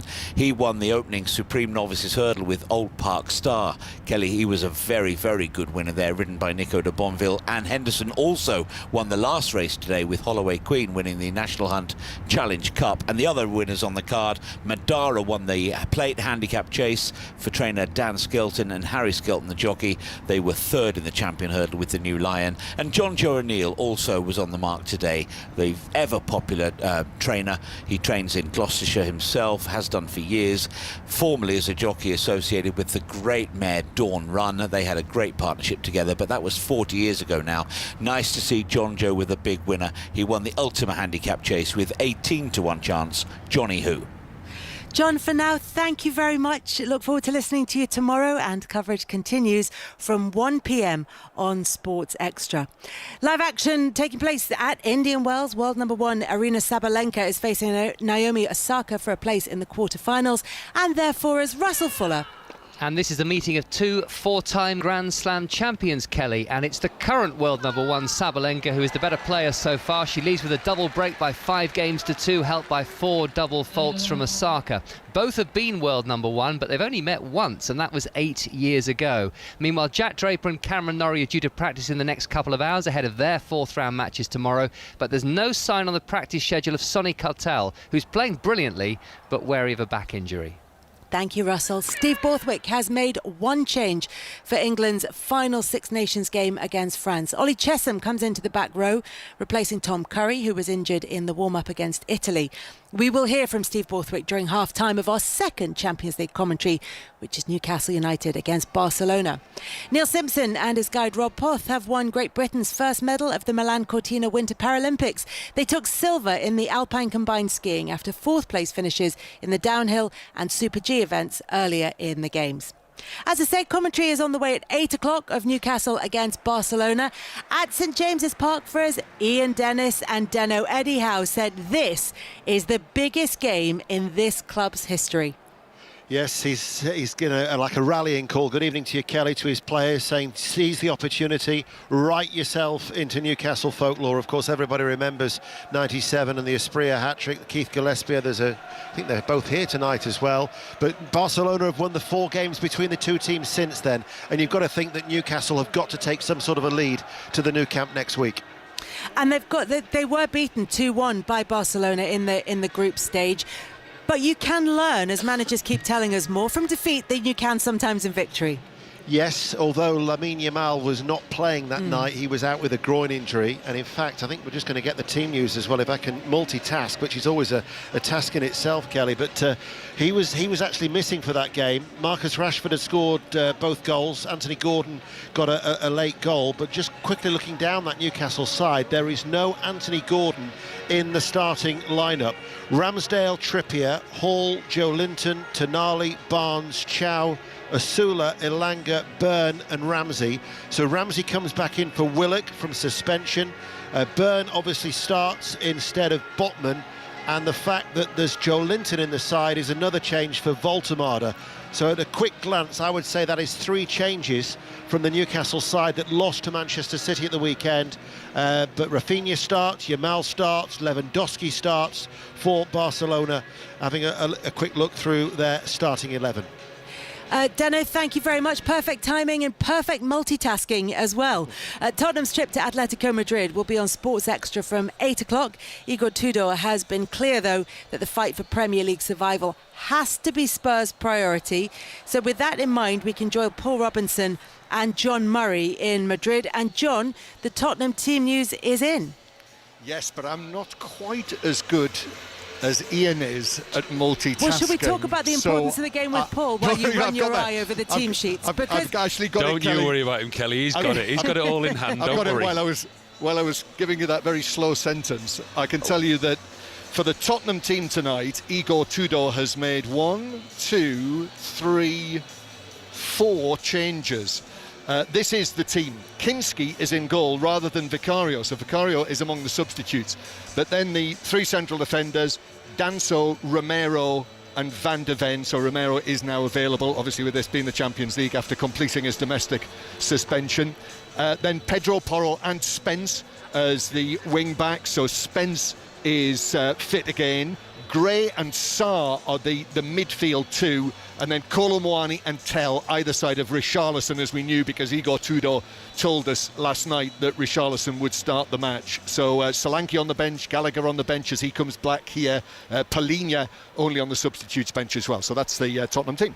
John, thank you very much for that. Paul, we're going to have to chat later because the players are on the pitch in Istanbul, ready to kick off for the second half of Galatasaray against Liverpool. Galatasaray leading by 1-0, and your commentary team for that one, Stephen Warnock and Conor McNamara. Thanks very much, Kelly. Just about to get back underway. No changes in personnel over the break. Galatasaray leading Liverpool by Mario Lemina's early goal, scored inside 7 minutes tonight.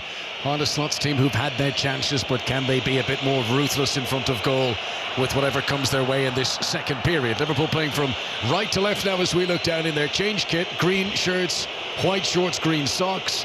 Galatasaray in their red and yellow halves. Mo Salah in possession on the halfway line, rolls it back to Joe Gomez, playing it right back tonight, and he in turn sends it all the way to Georgi Mamardashvili, the Georgian goalkeeper who was playing tonight. One of 5 changes from the Liverpool team that started their most recent game, the FA Cup win against Wolves at Molineux last Friday.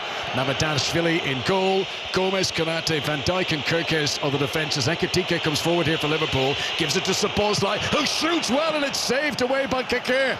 Good shot from Szoboszlai. Really got his laces through that. Liverpool with an opportunity within 60 seconds of the restart. Stephen Warner. Well, we saw this in the first half from Liverpool, the speed in which they started, and thought the tempo would have to be better in the second half. The passing would also have to be better, crisper, move the ball quicker, shift players out of position, and they just create half a yard for Szoboszlai to get that strike in. Fortunately for Çakır, it was straight down his throat. Gravenberch and McAllister, the midfielders, with Szoboszlai, then Salah and Wirtz either side of Ekitike in attack. Galatasaray team in just a moment, but Joe Gomez is preparing to take this throw in. 12, 15 yards, something like that, for the corner flag that Liverpool attacked down the right-hand side. Gomez, good distance on it. Header is won down by Bardakcic. Shot just off target by Alexis McAllister. He'd no time to adapt there. He had to instinctively hit it, and he can't get it on target. Kind of the story of Liverpool's night as they remain 1 goal behind. Yeah, big opportunity for Alexis McAllister. Great long throw from Joe Gomez. Causes a little bit of uncomfortable feeling for Galatasaray. Bardakcic, he gets a header, but it's not a clean one into McAllister. Chests it, but he almost chests it down too low towards his feet. Can't quite adjust. Tries to get it out of his feet, just scrambles it past the post, but positive from Liverpool in this second half. Yeah, 2 minutes played since the break. 2 chances now for Liverpool, who still trail by a 1-0. Uğurcan Çakır is the goalkeeper for Galatasaray. Back four of Wilfried Singo, Davison Sanchez ex-Spurs, Abdul Karim Bardakcic and Ismail Jakobs. In midfield, Lucas Torreira, once of Arsenal, Mario Lemina of Southampton, Wolves and Fulham in the past. Then Boris Yilmaz and Noah Lang, other side of Gabriel Sala as attacking midfielders. And Victor Osimhen, the Nigerian striker, leading the attack. He provided the assist for Mario Lemina's goal in the 7th minute. Galatasaray have possession on the halfway line. A chop turn, but somewhat into trouble from Noah Lang, and he's fortunate not to lose possession there. Mo Salah can't control, and the ball goes out of play for a throw into Galatasaray on the far side. Well, I made the mistake on Friday night in commentary of saying Mohamed Salah needs to do more. Within seconds, he provided an assist, scored a goal. But I'm going to say it again, Connor, he has to do more on that right-hand side. He's almost been a passenger in this game so far, and hasn't really been eye-catching at all. Mo Salah, who is on 49 Champions League goals, hoping to become the first African player to ever reach 50 in this competition. As Alexis McAllister comes forward for Liverpool, the defence has just backed off him a little bit here. Gets to within 15 yards or so of the penalty area that Liverpool are attacked. Little 1-2 with Szoboszlai. Now Gravenberch takes it into the penalty area, but stopped just as he got into the box by Jakobs. And Galatasaray trying to run it out with Gabriel Sala, who loves a dribble, and he just weaved away from 2 Liverpool players there. Eventually Liverpool are going to get possession back, though, and that's a risky game that Galatasaray continue to play, trying to dribble the ball out of defence. It was glorious originally, though, from Salah. Here come Liverpool again. McAllister, 20 yards outside the penalty area, gives it to Kerkez on the left-hand side. Comes infield of Boris Yilmaz. Has McAllister available again. Now there's space over on the right wing from Mo Salah. Liverpool have been all out attack since the resumption from half-time, but Salah with his head up gets dispossessed by Noah Lang. Galatasaray regaining possession, still in their left-back position, and Jakobs slipping as he clears it away. And header by Konate will put the ball out of play, and that's a throw into Galatasaray, still inside their own half. We talked at half-time about potentially Andrew Robertson playing in the game and how well he played on Friday night against Wolves. Well, one of the reasons he played so well was because every time he got the ball, he had a winger in front of him who was hugging the touchline in Rio Engamoa. Milos Kerkez has just picked the ball up there. He's got no one outside him because Florian Wirtz has gone wandering. Then everything becomes very narrow to him, and you're almost saying to him, you're going to have to just launch an aimless ball into the penalty box. So Liverpool, they just feel a little bit unbalanced in this game. Still has the sort of harem-scarum, free-flowing feel to this game. It's not a settled match by any means. Galatasaray have only lost one of the last 9 home games against English visitors. They do pride themselves on this stadium being a proper fortress. Galatasaray, who in all competitions have only had 1 defeat in the last 44 home games. As Wirtz wins the ball here off Singo, but he can't hold on to it. It's going to come down from McAllister. Out to Gravenberch on the left wing for Liverpool. Under pressure from Singo again, who slides in. Who did the last touch come off there? It came off Gravenberch. It's going to be a throw into Galatasaray. Right full-back position for them. 5 minutes played in the second half. Galatasaray 1, Liverpool 0 on 5 Live. There's such an energy about Galatasaray and about the stadium, isn't there? You can just hear every time that Galatasaray win a challenge, they go in for a challenge. The crowd are right behind them. A pass is completed, a dribble's completed. They just feed off that energy. Szoboszlai's unfortunate there. Tried to play a through pass for Ekitike, and now Osimhen is complaining that he was fouled off the ball. Now that conversation is continuing, but play hasn't halted. Liverpool in possession. Salah to Gravenberch. Back to Joe Gomez. No time in possession here for Liverpool. They're forced to retreat again.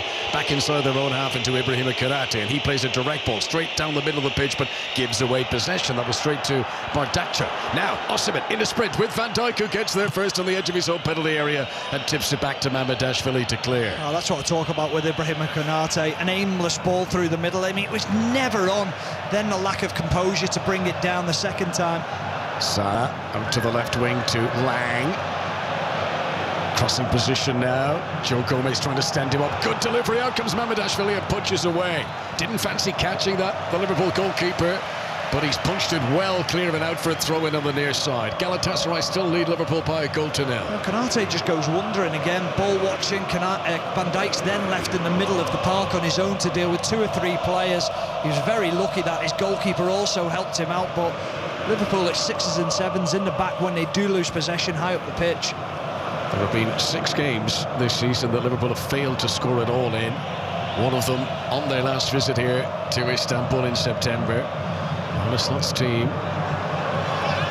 desperately in need of a goal here in this first leg to avoid returning to Anfield next week with a deficit. And that second leg kicks off. Free kick to Liverpool here inside the penalty area. There was a bit of pushing, I think, on Kerkez by Lamina. Spotted by the officials. Spanish referee and assistants tonight. As Kerkez here rolls the ball back to Van Dijk, and shrill whistles in the Istanbul night air as Liverpool have possession inside their own penalty area. Szoboszlai makes himself available. Passes it on to Alexis McAllister. Liverpool still inside their final third. Now McAllister looks to swing it long. Looking for Mo Salah on the right wing. Easily covered by Bardakcha. Ball's going to come down here for Lang. He'll roll it into Bardakcha again under pressure from Szoboszlai. He gets it back to the goalkeeper, wearing sort of a purple-blue away to our left-hand side, and Urgacen Çakır is able to clear it away. Good clearance to Singo, who comes over the halfway line but immediately loses possession. Just that last passage of play though, Connor. Alexis McAllister receives the ball in midfield, and then he tries to hit a long switch diagonal to Mohamed Salah, and you're playing a ball into an area where you've got 2 centre-backs. Well, Mohamed Salah does not head the ball. We know that. He doesn't want to head the ball, so you've got to understand where you're playing it to, who you're playing it to. It's got to be better from Liverpool, it really has. There's got to be big noise on 5 Live at 8 o'clock tonight. 8 o'clock we'll see Newcastle begin against Barcelona in this last 16 of the Champions League. Full commentary to come here on 5 Live. On Sports Extra you can listen to Atletico Madrid against Spurs. Spurs who've brought Kinski in to play in goal ahead of Vicario tonight. Both Richarlison and Kolo Muani leading the attack for, under pressure, Igor Tudor. As Van Dijk here commits a foul on Boris Yilmaz, and I think Van Dijk knew that he was in trouble there. He's hacked down Yilmaz. It's a yellow card for the Liverpool captain. Yeah, I talked about Liverpool being soft before, and Van Dijk, he's taller, he's stronger than Yilmaz. Yilmaz extremely well with his body, backs into Van Dijk, spins him, knocks it down the line, and Van Dijk dives in too easily. He's frustrated, Van Dijk. He's saying to me, that's the first one I've made, why you give me a booking? But it absolutely is a yellow card. Yeah, that was deliberate from Van Dijk, who knew that Yilmaz was going to have a free run down the right wing if he managed to get free there. So free kick to Galatasaray. Gabriel Sala, the former Norwich City player, to take. 5 Live, BBC Sounds and BBC Radio Merseyside this evening from Istanbul. This tea-time kick-off in the Champions League as Sarah's free kick is played into the penalty area. 2 Liverpool players jump together. McAllister wins the header, but he can't pick out a teammate, so Galatasaray got to get possession here with Osimhen. Midway inside the half that Galatasaray attacking. Torreira, the former Arsenal man, plays it into the box. There's a chance of a shot that hits into the side-netting defender. Abdul Karim Bardakcha was off balance as he hit it. He got plenty power, but it is wide of the target. Yeah, centre-half getting in a forward position, thinking, well, may as well have a crack. I can't really do much else. I'm not going to drop my shoulder or beat the player. It's a really tight angle, fires it into the side netting. huge cheers from the Galatasaray fans again, because again it's momentum, it's putting Liverpool on the back foot. 10 minutes played in the second half. Galatasaray leading, as they have done since the very early stages of this game. And the home fans enjoying how Liverpool have been made to sweat here. Galatasaray are home again on Saturday. They host Başakşehir here in the Turkish Super League. And then it's the second leg of this tie against Liverpool at Anfield next Wednesday. Liverpool have got back-to-back home games coming up because they host Spurs in the Premier League on Saturday before that second leg. And the winner of this tie, remember, plays either Paris Saint-Germain or Chelsea in the quarter-final. This is Szoboszlai, midway inside Galatasaray territory, allowed to get all the way to the edge of the box, and he hits it, and just not enough bend. It was a decent effort from Szoboszlai, but it didn't curl, and it's wide of the target, and it's Galatasaray 1, Liverpool 0. Yeah, he's had a couple of sighters now, hasn't he, Dominic Szoboszlai? And so often we see him strike the ball so well. He just tries to hit it with the laces, but bend it into the far corner. Really difficult skill. He is very capable of it. The goalkeeper always felt it was going wide of that far left-hand post. That was a little bit better from Liverpool. Clearance by Singo up over the halfway line. McAllister gets it for Liverpool. Torreira though for Galatasaray. And here's Gabriel Sara again. Early ball out to Lang on the left-hand side, who's been dangerous whenever he's come forward in possession. Jakobs overlapping from fullback. Can't get a cross in. Lang gets a touch again. This is Torreira. Galatasaray still on the attack here. A second goal for the Turkish champions, and Liverpool would be in big trouble. Davison Sanchez bang on the centre circle. Liverpool at the moment being bent back inside their own half. 57 minutes on the big stadium clock. Ball played over the top down the left-hand side, trying to release Jakobsen. An important interception there by Joe Gomez. Stephen Warnock. They've got a really good relationship down that left-hand side, Jakobsen and Noah Lang. They play so well together. And Jakobsen almost being allowed to go beyond Noah Lang because he just knows that he's a decoy runner, happy to do it. They're causing Liverpool problems. And Joe Gomez hasn't got any help at all from Mohamed Salah. Yeah, there was a chance for Salah there to clear away, and he did an uncertain touch, and sort of thing that a year ago you feel Salah would have been away down the right wing comfortably, but even some of the simple things are proving difficult at the moment. Arne Slot's about to make his first two changes. He's got two fullbacks ready to come on. Jeremy Frimpong and Andrew Robinson getting prepared for their introduction. We haven't reached the hour mark yet, but Slot obviously feeling that his team needs some fresh ideas. Well, I wonder whether it's going to be Mohamed Salah and Frimpong goes in that right-hand side position, or whether they think that Gomez has run his race and they change him, or it could be Kanate and Gomez shifted into centre-back, so that'll be a very interesting one. I think we know it's Andrew Robertson for Milos Kerkez, who has been booked. Liverpool in possession. Szoboszlai 10 yards into the opposition half. Gravenberch receives it, immediately tackled by Lamina. Lamina's played well tonight in the midfield. Here's Kerkez. Szoboszlai on the halfway line, outnumbered suddenly. Torreira sees his opportunity, lunges in to try and get the ball, and Galatasaray have got it. Szoboszlai easily beaten there. McAllister battles to come back and commits a foul. So McAllister adjudged to have fouled Gabriel Sara, and he's furious about that decision. Yeah, it's not a foul. He just reads what Sara's going to do, gets his arm across him. Strong from McAllister. McAllister's a smaller player, so his arms are always going to be up, trying to use them.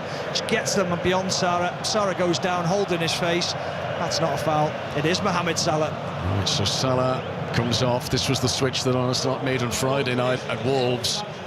Frimpong, who came on and played ahead of Szoboszlai, who at the time was the Liverpool right back, and as predicted, it is Kerkez who makes way for Robertson. So Robertson and Salah off, and Frimpong and Kerkez and Salah off, Frimpong and Robertson on. Yeah, I think that's the right move. I have to say, I thought Salah had been poor all game. He didn't really carry a threat at all. We know Frimpong has got pace to burn on that right-hand side. Now it's trying the best as you can to isolate him. But if I was Andrew Robertson walking onto the pitch, I'd say to Florian Wirtz, stop wondering, stay on this left-hand side. Let's form a relationship where we can cause them a problem. Robertson, who scored against Wolves in the FA Cup last time out, his second goal of the campaign. Oh, what's Van Dijk done here? He's allowed the ball go past his body, and Liverpool are so fortunate not to give up a shooting opportunity there. Van Dijk selling a really curious dummy there, unaware there was an opponent right behind him. and Liverpool mightily relieved that Galatasaray weren't able to make anything of that. To be honest, I think it was the ball from Robertson. It surprised Van Dijk, the speed in which it came into him. It was almost like it's not for you, it's for the player behind you, but there was no one there. There's no one behind. Here's Ekitike barrelling his way forward, trying to plough into the opposition penalty area, but the ball eventually fell away from him. Difficult for Ekitike tonight. I mean, Liverpool have had their fair share of attacking opportunities, absolutely, but anytime Ekitike gets it, he's invariably swarmed upon by Galatasaray defenders. We've reached the hour mark.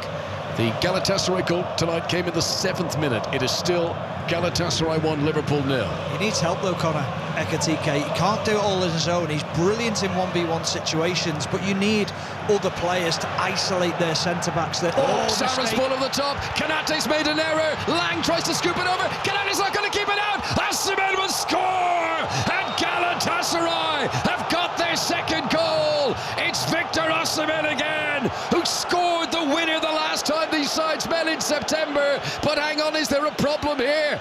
The referee, I think, is going to disallow the goal. There could be a reprieve for Liverpool. Kanate, who was caught in big trouble there, trying to defend. It was just a ball pumped forward, initially one in the air by Van Dijk. Now, Yilmaz was in an offside position, but he doesn't get involved. I don't know if he's active, and that's going to be the big decision here.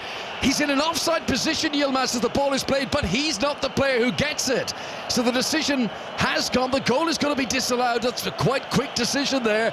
That's a let-off for Liverpool. It's huge for Liverpool because they make an absolute mess of it, and Konate is so lucky. Not one mistake, but 2 mistakes from him. Underhits the first pass, then can't sort his feet out. I think Liverpool are really lucky there. We'll need to see it again, Connor, but Yilmaz, the only thing I'd say is he does make a run towards the ball, and the Liverpool player has to try and react to that situation. He doesn't touch it. There's another player there who gets it, but he is in the vicinity where, and again, remember, Champions League, they use the semi-automated offside. That could be, sometimes in the Premier League when it takes a long time, it's because of an issue like that where, yes, they're offside, but whereas in this case you're offside, and that decision was made very quickly, and Liverpool fans will be very pleased that it was, because at 2-0, Stephen, this is a problem not just in the night, over the 2 legs for Arne Slot. Oh, absolutely. I mean, like you said there, they've got out of jail, Liverpool, they really have, but this game isn't over. Here he goes again, might be offside. Osimhen will play on for the moment. He plays a crossfield ball towards Yilmaz, who just about controls it. Yes, I did think that was going to be offside, and it comes back now once play broke down. Free kick to Liverpool. But, you got to credit Galatasaray. They are not retreating into their shell here. They're not defending their 1-goal lead. They feel they can go and inflict further pain on Liverpool tonight, and they can get a second. Yeah, well, Konate made a mess of the disallowed goal. And again there, he does not know where Osimhen is. He's not got a clue that he's behind him, even though he's in an offside position. He's at 6s and 7s, Konate. I really would. I'd take him off and I'd put Gomez as centre-back, because he could cost a goal. He's had some good games lately, Konate. I remember being at the Newcastle match when I thought he played really well. But tonight he's all at sea in Istanbul, Ibrahima Konate, and Liverpool have given it away again in their final third. Here's Yilmaz, just outside the tee of the penalty area. Sarah to the right wing. Singo up against Wirtz. Singo gets to the byline, pulls it back, and Virgil van Dijk is there to clear away for Liverpool, and out for an attacking throw-in for Galatasaray. And it's the Turkish champions who are on top of the moment with 26 minutes of normal time to play. Yeah, Alexis McAllister with a careless pass into midfield. Gravenberch didn't really fancy going in for the challenge. And that's what I said before, Connor, that softness about Liverpool, not really wanting to go into challenge 50-50 balls. They're almost happy to jump out of the way of them. The game's been so busy, we haven't been shown a replay yet of the disallowed goal. Throw in from Jacobs into the penalty area. Joe Gomez jumps and wins the header. Wirtz here on the edge of the box, flicks it on towards Ekitike. Liverpool give it away again. Van Dijk has to jump to win the header. His header goes straight to Noah Lang. Osimhen has given it away now. This is Frimpong. First time he's had the ball at his feet since coming on as a sub. Breaks over the halfway line, tries to send an early cross, but it's straight to Wilfried Singo. And Liverpool are struggling to hold on to possession inside their opponent's half of the moment. Galatasaray 1, Liverpool 0. 5 Live at BBC Sounds. Ekitike, he's done really well here against Davison Sanchez. Ekitike Ekitike's in! And a saving tackle from Abdul Karim. Bardaksha denies Hugo Ekitike, who did everything right there. He had pulled the trigger. It's outstanding defending from Bardaksha. That's Liverpool's best chance in a long time. Yeah, a miss-hit pass from, I think it was Yilmaz back to Davinson Sanchez, but Bardaksha, he does so well because he just waits and waits. It's actually the goalkeeper. It's not Bardaksha, it's the goalkeeper, Shakir. Brilliant save. What a save. Brilliant save. Wow. It looked at the time it was the sliding defender. We've seen the replay. It was the goalkeeper who's denied Ekitike. Liverpool so close to an equaliser, but Galatasaray still lead 1-0. Here's the corner, played in by Szoboszlai towards the back post. Van Dijk wins the header, but the whistle is blown. There's pushing in there again. Free kick to Galatasaray. Yeah, I think the referee's protecting the goalkeeper, saying Joe Gomez is stopping the goalkeeper. He's impeding him and not allowing him to come out and try and catch the cross. But let's go back to that save from Shakir. It's absolutely outstanding because what he does is he stays on his feet, he holds his ground for as long as he can, and that just allows him to push out that right arm. It's a big, strong right arm as well, from all of 3 yards out, Connor. It's an absolutely magnificent save, and it could be huge for Galatasaray. I mentioned that Newcastle game that Konate played well in about a month ago.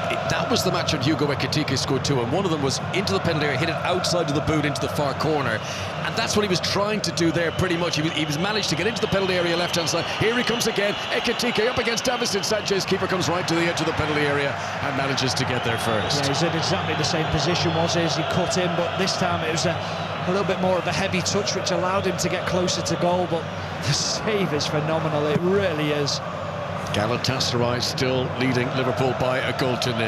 And the drama might only be beginning tonight on 5 Live. Newcastle against Barcelona at St James's Park from 8 o'clock with Ian Dennis. If you want to listen to Spurs away in Madrid against Atletico, that's on Sports Extra at 8 o'clock with John Murray and Paul Robinson, who will then be commentating in that same city tomorrow night when Real Madrid host Manchester City. You can listen to Leverkusen against Arsenal tomorrow as well. Action-packed midweek in the Champions League on 5 Live and BBC Sounds. In Istanbul tonight, Galatasaray in possession. Van Dijk stretching in to try and win it back for Liverpool, but here comes Gabriel Sara, and then he plays it out towards Lang, and well covered by Joe Gomez. But there is an attacking threat that remains from Galatasaray with a quarter of this game to go now. This is Gravenberch over the halfway line, gives it to Frimpong, playing in that attacking right-wing position. The space that's been vacated by Mo Salah. Frimpong up against Jacobs. Pulls it back for Gomez. 15 yards outside the penalty area. Tries to send it across. Didn't get the elevation he would have been looking for. And Mario Lemina, very relaxed, just calmly heads it back to the keeper. Just a waste from Joe Gomez. You've got to get that ball out of your feet, not from underneath it, and try and just feed the ball into a dangerous area. It was almost a scuffed cross from Gomez, and then a little bit of panic at the back post, and then as it fell to Lemina, he was the calmest man in the building. He just made sure that he nodded it back to the goalkeeper, just calmed the game down completely. Elsewhere tonight, Italian team Atalanta taking up Bayern Munich. It's one of the 8 o'clock kickoffs. Harry Kane, who wasn't involved in Friday's Bundesliga game against Mönchengladbach, but he is back on the bench for Bayern Munich this evening. Here come Liverpool. Szoboszlai trying to charge into the penalty area. Oh, he's done well against Davinson Sanchez, and then the attempted cross comes off the former Spurs player and goes out for a corner. I thought Sanchez was weak initially there, but then he recovered well. Yeah, he did recover well, but I thought Szoboszlai was going to go down. It was almost a clip of the heels, and I thought, you may as well go down, you may as well try it, because you're in a position where if it does go out, you're probably still going to get a corner kick, but yeah, that's a wasted opportunity. Mario Lemina, who was on the bench for Spurs when Liverpool beat Tottenham Hotspur in the Champions League final in 2019. Tonight, Davinson Sanchez up against that same opponent, but now for Galatasaray. Corner comes in, and it's been wet, it's bounced into the net. Liverpool think they've scored, but has it been given? I think it's a free kick. Confusion. The referee has not emphatically pointed either way. Both sets of players are complaining, and it's a goal. Well, it's the least emphatic point towards the centre circle I've ever seen. Liverpool get an equaliser with 20 minutes to go. They conceded from a corner. Now they've scored from a corner. It came off Konate, was it his arm? Could be disallowed. And then Van Dijk prodded it in from close range. But you feel this is going to be looked at by the video assistant referee. It's the arm surely of Konate, and then it bundles just over the goal line. Does it hit Davinson Sanchez in the chest, or does it hit Konate's arms? We haven't got a clear view of it, but the goal has been given at the moment. It's just whether it's off Konaté's arms, and I think it comes off his arm. This will be looked at by VAR. Big moment of jeopardy. Galatasaray, who've had a goal ruled out down the other end. Now, the video assistant referee is looking to see, is there a potential handball here by a Liverpool player, Konaté? Spanish officials, both on the field and in the VAR booth. Virgil van Dijk is speaking to the referee, Jesus Gil Manzano. They're still checking it here. The corner from Dominic Szoboszlai, a whole host of players jumped.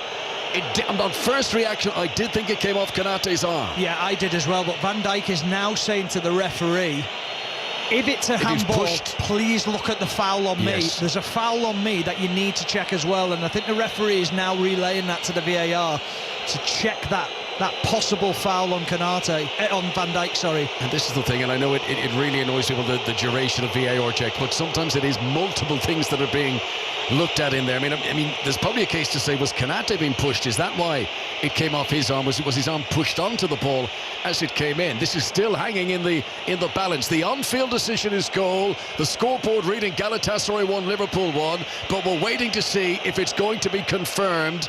High drama in Istanbul in the Champions League on 5 Live, BBC Sounds and BBC Radio Merseyside tonight. Ball comes in. It grazes his arm. It then comes off his hip. And I think that the goal is going to be disallowed. It's a handball by Konaté. The goal does not stand. The scoreboard is still saying 1-1. It's just switched back to 1-0. The VAR denies the Liverpool goal, and Van Dijk continues his complaints with the official. Liverpool are making a change here. Cody Gakpo has come on instead of Florian Wirtz, but Arne Slot, who thought for a moment his team are back on level terms, Liverpool still trail in Istanbul. Yeah, they'll be absolutely gutted, Liverpool, and the fans will be, but it's the correct decision. It comes off the arm of Konaté, so yeah, they had to give that, they had to make sure. And now Cody Gakpo comes on. Can he have an influence on this game? High drama moment. Here's Cody Gakpo's first touch inside the centre circle, playing the ball out to Jeremy Frimpong on the right wing for Liverpool. Wearing green tonight. Frimpong attacking Ismail Jakobs. Plays the ball back in field again to Dominic Szoboszlai. Great delivery from Szoboszlai with that corner a moment ago. Liverpool on the attack here, just outside the Galatasaray penalty area. Gakpo again rolls it in front of Ekitike. Angle is tight. Tries to hook it towards the back post. That's a great cross from Ekitike. Frimpong back into the centre. Szoboszlai couldn't get a firm touch. A shot from Cody Gakpo is charged down. Followed up again by Gravenberch. It's headed by Lamina. Lamina's got a head injury and play is likely to be held up here. Liverpool continuing though for the moment. The referee hasn't stopped play. Frimpong has it just outside the penalty area. Right hand side, left-footed shot from Frimpong is tame, and it's saved by the goalkeeper Çakır. And Liverpool are banging on the door for an equaliser here with 17 minutes to go in Istanbul. Yeah, some really good defending from Galatasaray as Liverpool piled on the pressure, and it is Lamina who takes one probably to the face as he stops that shot from Gravenberch. But Liverpool, they need a response here. They need to find a way back into this game. They need a little bit of quality in the final third. Now Ekitike has Frimpong around him. He also has Gakpo. They need that moment of quality. Is it going to come from someone? Who's it going to be? Just seen a replay of the disallowed goal again. It would have gone down as an own goal of Wilfred Singo had it been allowed, but the ball glancing against the arm of Konaté, the build-up. Remember, intent doesn't matter. Deliberate handball, it doesn't matter when you're in the act of being involved in scoring a goal. And once it comes in contact with his arm, that ends up not being a goal for Liverpool tonight. It's incredible because if it's the other end, it's not a penalty. Yeah. And that's the bizarre thing about it, isn't it? Yeah, you wouldn't say it's an unnatural position. He's jumping in the air, but it does come off his arm. So, Arne Slot, who's made 3 substitutes now. There haven't been any changes for Galatasaray. Okay, Buruk, their head coach, obviously happy enough with the way things are at the moment. He'll surely need fresh legs at some point in these closing 15 minutes. So many Liverpool games lately have featured late goals, many of them against Arne Slot's team. The drama mightn't be over here tonight. Both teams have had a goal disallowed. The one that has stood, scored by Mario Lamina in the 7th minute of the game, and that's why the scoreline reads Galatasaray 1, Liverpool 0 at the moment on 5 Live. As McAllister plays it back to Virgil van Dijk on the edge of his penalty area. Clips it out towards the right wing, towards Frimpong. Difficult one for Frimpong to receive, and he loses out to Ismail Jakobs, and Galatasaray regain possession again. Stephen Warnock. Yeah, just look at the way Liverpool are playing now. They're trying to press as high as they can, make life difficult for Galatasaray, trying to find that goal. But Galatasaray, they look quite comfortable in the shape. They look quite organised. Galatasaray, who don't keep many clean sheets of the Champions League, one shutout in their last 12 games of this competition. Can Liverpool, and by the way, it was Liverpool with a one clean sheet back in September, can Liverpool score on this trip to Istanbul? Or are Galatasaray going to bring an advantage back to Anfield for next Wednesday's second leg? Do you know what the Galatasaray have been brilliant at? Just breaking up play, little fouls here and there, just breaking the momentum of Liverpool. Quarter of an hour to go. Free kick for Liverpool. Szoboszlai to take it wide out on the left-hand side. Swung in close to the goalkeeper, and jumping in there was Van Dijk, and the ball ends up on the roof of the net, but I think it would have been a foul anyway. Goalkeeper came and was impeded by Van Dijk. McAllister tried to follow it in.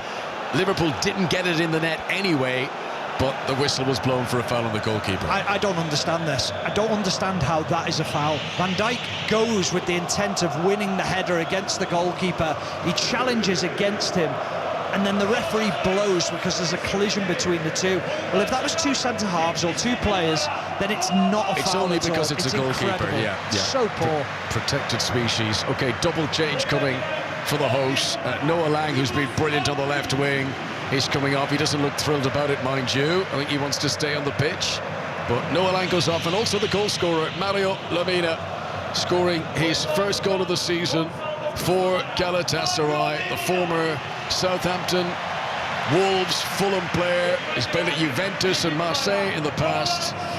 He goes off, and it's Yunus Akgün who's come on, and also Soloy.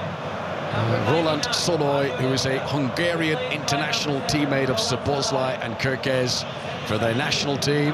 Soloy, who's played in all of Galatasaray's Champions League games this season.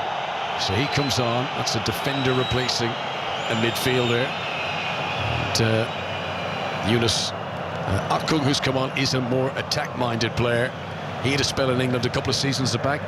Leicester City fans will remember seeing Yunus Akgün, who played 23 games in their successful campaign in the Championship under Enzo Maresca. So Akgün is on to try and keep that fresh running and energy in the Galatasaray attack for the closing stages. And we are in the closing stages of the game now. 12 minutes of normal time to play. Free kick to Galatasaray. Gabriel Sara preparing to take it. Liverpool back defending inside their penalty area. Sara's delivery in, and a header from Torreira is just off target. He was able to steal away the front post. He was unmarked, and little Lucas Torreira, the former Arsenal man, puts it off target. Yeah, I think he'd have been offside, Connor. He just strayed beyond Ekitike. Liverpool players looking at the linesman as if to say, would it have been off? I think it would have been had it have gone in. It'd have gone to VAR. The other thing, Connor, do you know when you signed for Galatasaray, do you have had to have played in England? Is that part of the remit? It's certainly a huge part of it. It goes back to the Graham Souness days, and Dean Saunders, and who was it? There was three or four. Brad Friedel, Harry Kewell in later years. Yeah, there was another Liverpool player. He didn't play all that much for Liverpool, but he went with Souness as well. I'm struggling to remember his name, but I think it's a club that has always had a strong affiliation with English football, and Liverpool in particular. Well, he might have been there, but he's not the one I'm thinking of. We'll figure it out. 5 Live. Yourself on Google. I'm trying to type and speak at the same time, which is never my strong. I mean, we had Ian Dennis trying to multitask already tonight. I wonder if he's got his abacus with him tonight. He couldn't even count last week. 11 minutes to play in Istanbul, and Liverpool is still trailing. Both teams having a goal disallowed in this second half. Soloy, who's come on as a sub with a calming header back to the goalkeeper there. And Galatasaray just need concentration now. They need to keep cool heads. They've beaten Juventus over 2 legs in the last round. Can they knock Liverpool out of the Champions League and at the last 16 stage once again, which is where Arne Slot was eliminated last year? Long ball pumped forward, but Akgün is in an offside position. Free kick to Liverpool. We always knew tonight was going to be a difficult game for Liverpool because of the atmosphere, because of the intensity which Galatasaray play. So I had just expected Liverpool to come out and be a little bit more pragmatic, a little bit more organised, keep the shape, and they just haven't done that at all. They've been so open, so easy to play against. And Galatasaray, I think they look relatively comfortable, but here come Liverpool. And into the penalty area comes Robertson on the left-hand side, and Davinson Sanchez almost diverted it into his own goal. Robertson's cross cut out by Davinson Sanchez, but it was goal-bound, and Shakur had to react and put it out for a corner. Yeah, I think that one's for the cameras, Connor. I think he knew it was quite comfortable, but he just didn't want to try and take a chance on it. Pushed it round the post. I think that was just for the crowd more than anything. So it's a corner. Now, the last one of these from this near side, Szoboszlai clipped it in, and it ended up in the back of the net, disallowed because it came off Konaté's arm.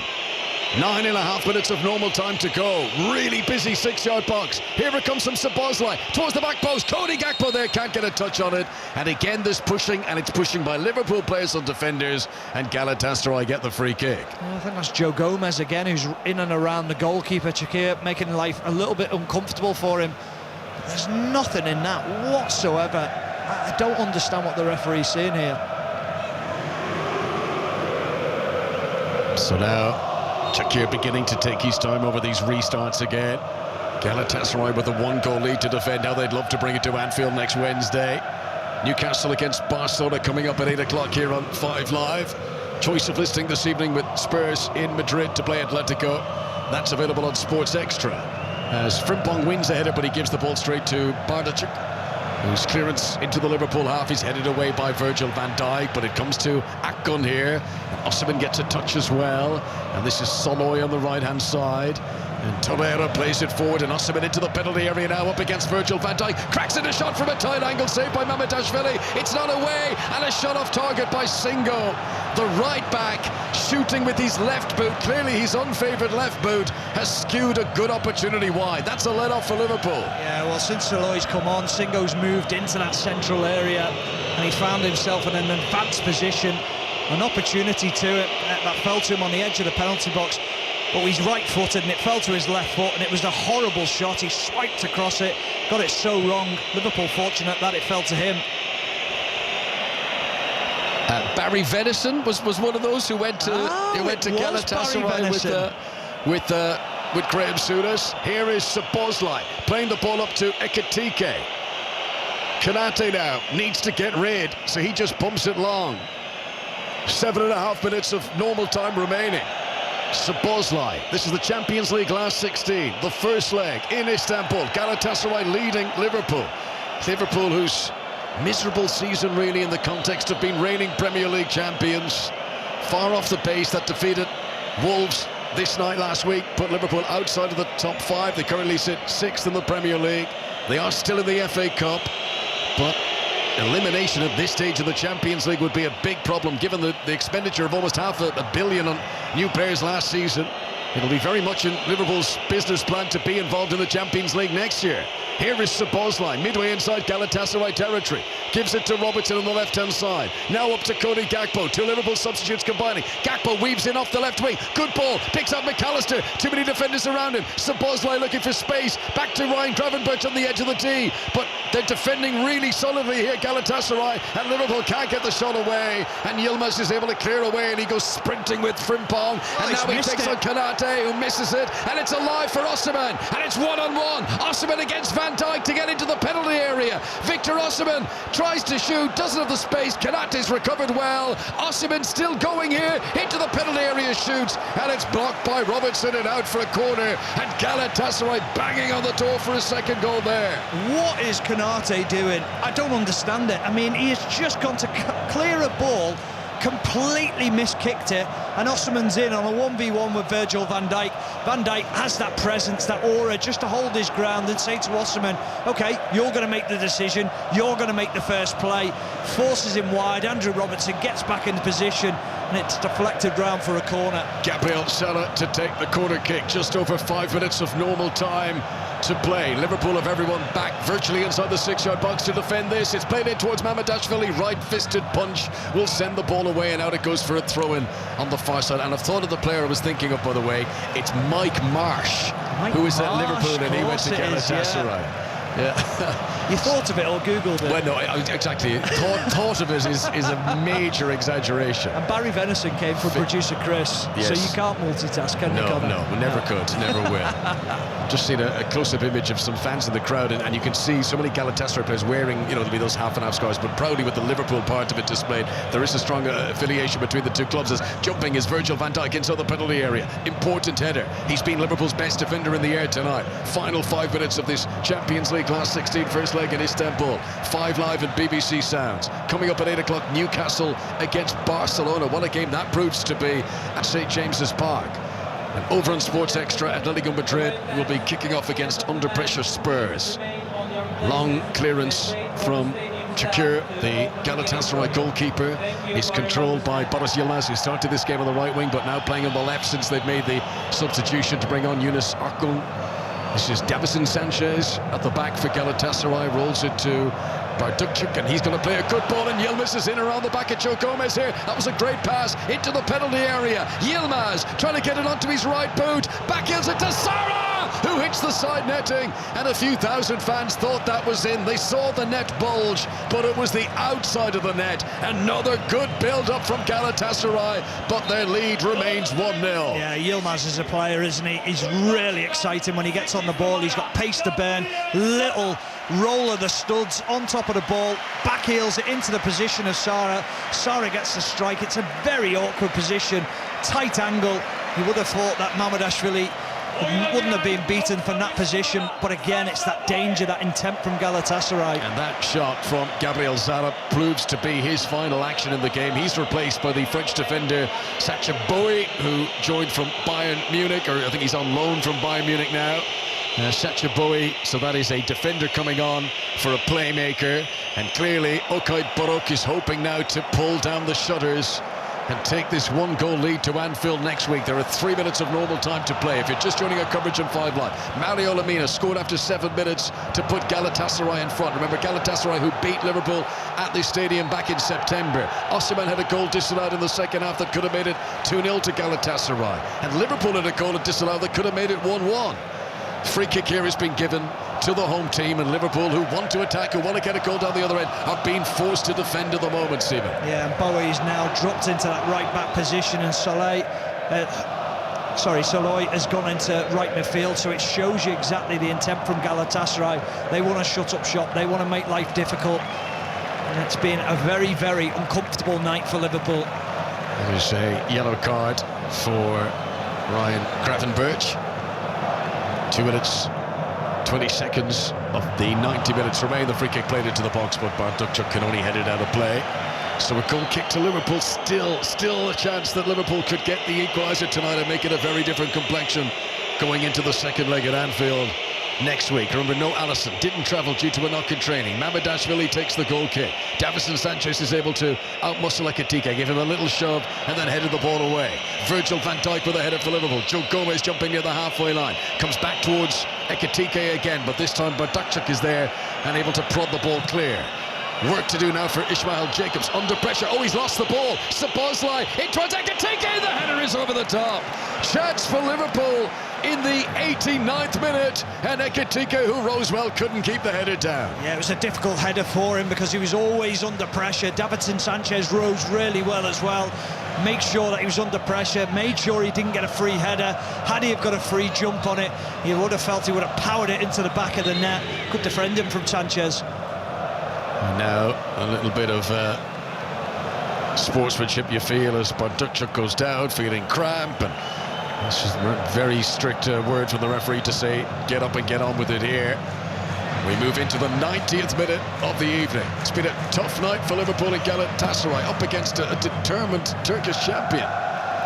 Osimhen is going to jump in the air, but again comfortably beaten by Virgil van Dijk, and then down goes Ekitike, and this time he's been fouled, and it's a yellow card for Davison Sanchez, and that's a significant one. Davison Sanchez, the former Spurs player, will now miss the second leg at Anfield next month for a quite unnecessary push and yellow card there. Yeah, he's absolutely furious. I don't understand why he's being given a yellow card. It's just a flailing leg, but as he gets sort of turned, his body flicks the heel up.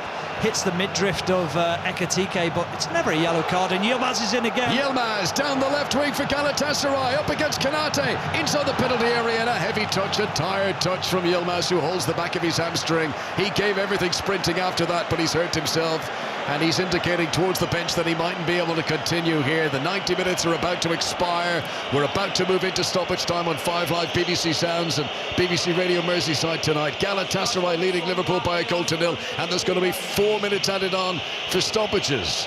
Yilmaz, who gave it everything, but he's now out of the equation. He can't run. So effectively Galatasaray are playing with 10 men here. Frimpong does really well against Jacobs down the right wing. Sends in across for Liverpool. Cody Gakpo's in the middle. Sacha Bowie gets there first. The header goes straight to Andy Robertson, just outside the penalty area. Gakpo shoots wide of the target. He's claiming it took a deflection on the way through, but I think it's going to be a goal kick to Galatasaray. Liverpool would love the late equaliser, but off target there from Cody Gakpo. You just know as soon as Gakpo receives the ball and he's given half a yard, he's going to try and get that shot away. I just wonder whether the goalkeeper had made a save, whether he touched it round the post, but just dragged it ever so slightly wide. But Davinson Sanchez still furious with the referee. He realises how important the next leg is, and he's not going to be a part of that. And he's been really good tonight, because he had iffy moments at Tottenham Hotspur. He wasn't the most comfortable at times. He's performed well tonight. Galatasaray hoping to reach the quarter-finals of the Champions League for the first time in 13 years. Are they about to bring a first leg advantage back to Anfield for the second leg next week? Throw in for Liverpool on the far side. Liverpool still inside their own half here. So Bosley is battling on, runs into Yilmaz, who's been able to shake off that tight hamstring and is battling on for now. Osimhen trying to turn Konate. Konate slides in and gives away the free kick. Free kick to Galatasaray midway inside the Liverpool half, and big players coming forward for Galatasaray who still believe that they could get a second goal tonight. Yeah, someone pinning Konate again, making life so uncomfortable for Konate. He's really struggled to deal with the physicality, with the movement of Galatasaray's forward players. Ibrahima Konate tonight, he'll be delighted to get off the pitch and reassess and go again in the next game. Osimhen, he comes with a big reputation, but he is a handful, isn't he? And he's won the free kick for his team here. Late change now for Okay Buruk. Double substitution coming on for Galatasaray. Erin Elmali is going to come on. He's a fullback, a Turkish international. Lucas Torreira is making away, and surely it's going to be Boris Yilmaz as well. So Yilmaz and Torreira off, and Elmai and a familiar name of İlkay Gundogan, the former Manchester City captain. That's a good experienced head to be bringing on for the final 90 seconds of stoppage time here. Former Barcelona, Dortmund and Manchester City player İlkay Gundogan. It just feels like he's looked at his bench and gone, who's the defender? Can I put any more on? And then he saw Gundogan and he thought, do you know what? You're experienced enough, you'll do. İlkay Gundogan, who has scored 4 goals against Liverpool over the years. Robertson with defending to do here. Little choice to put it out for a corner. A corner in stoppage time for Galatasaray, who still lead Liverpool by a goal to nil on 5 Live. What are they going to do, Connor? Are they going to put it in and try and score a second, or are they just going to play a short one and keep the ball in the corner? I think they'll go for a second here. I think they feel that Liverpool are very vulnerable from set pieces, very uncomfortable. That's the way they've set up. They've got to be brave. If they want to go through to the quarter-finals, Soloy is going to take the corner kick. Right-hand side of the field as Galatasaray come forward. Here comes the delivery, all sorts of pushing in the centre, and I think that's going to be retaken. Referee is coming across to speak to players. It is. It's still going to be a Galatasaray corner. Van Dijk is complaining. Corner to Galatasaray, and the opportunity and the chance to still bring a 2-goal lead to Anfield, which would be a big difference to 1-0, is still alive here. There are 8 seconds of the 4 minutes of stoppages remaining.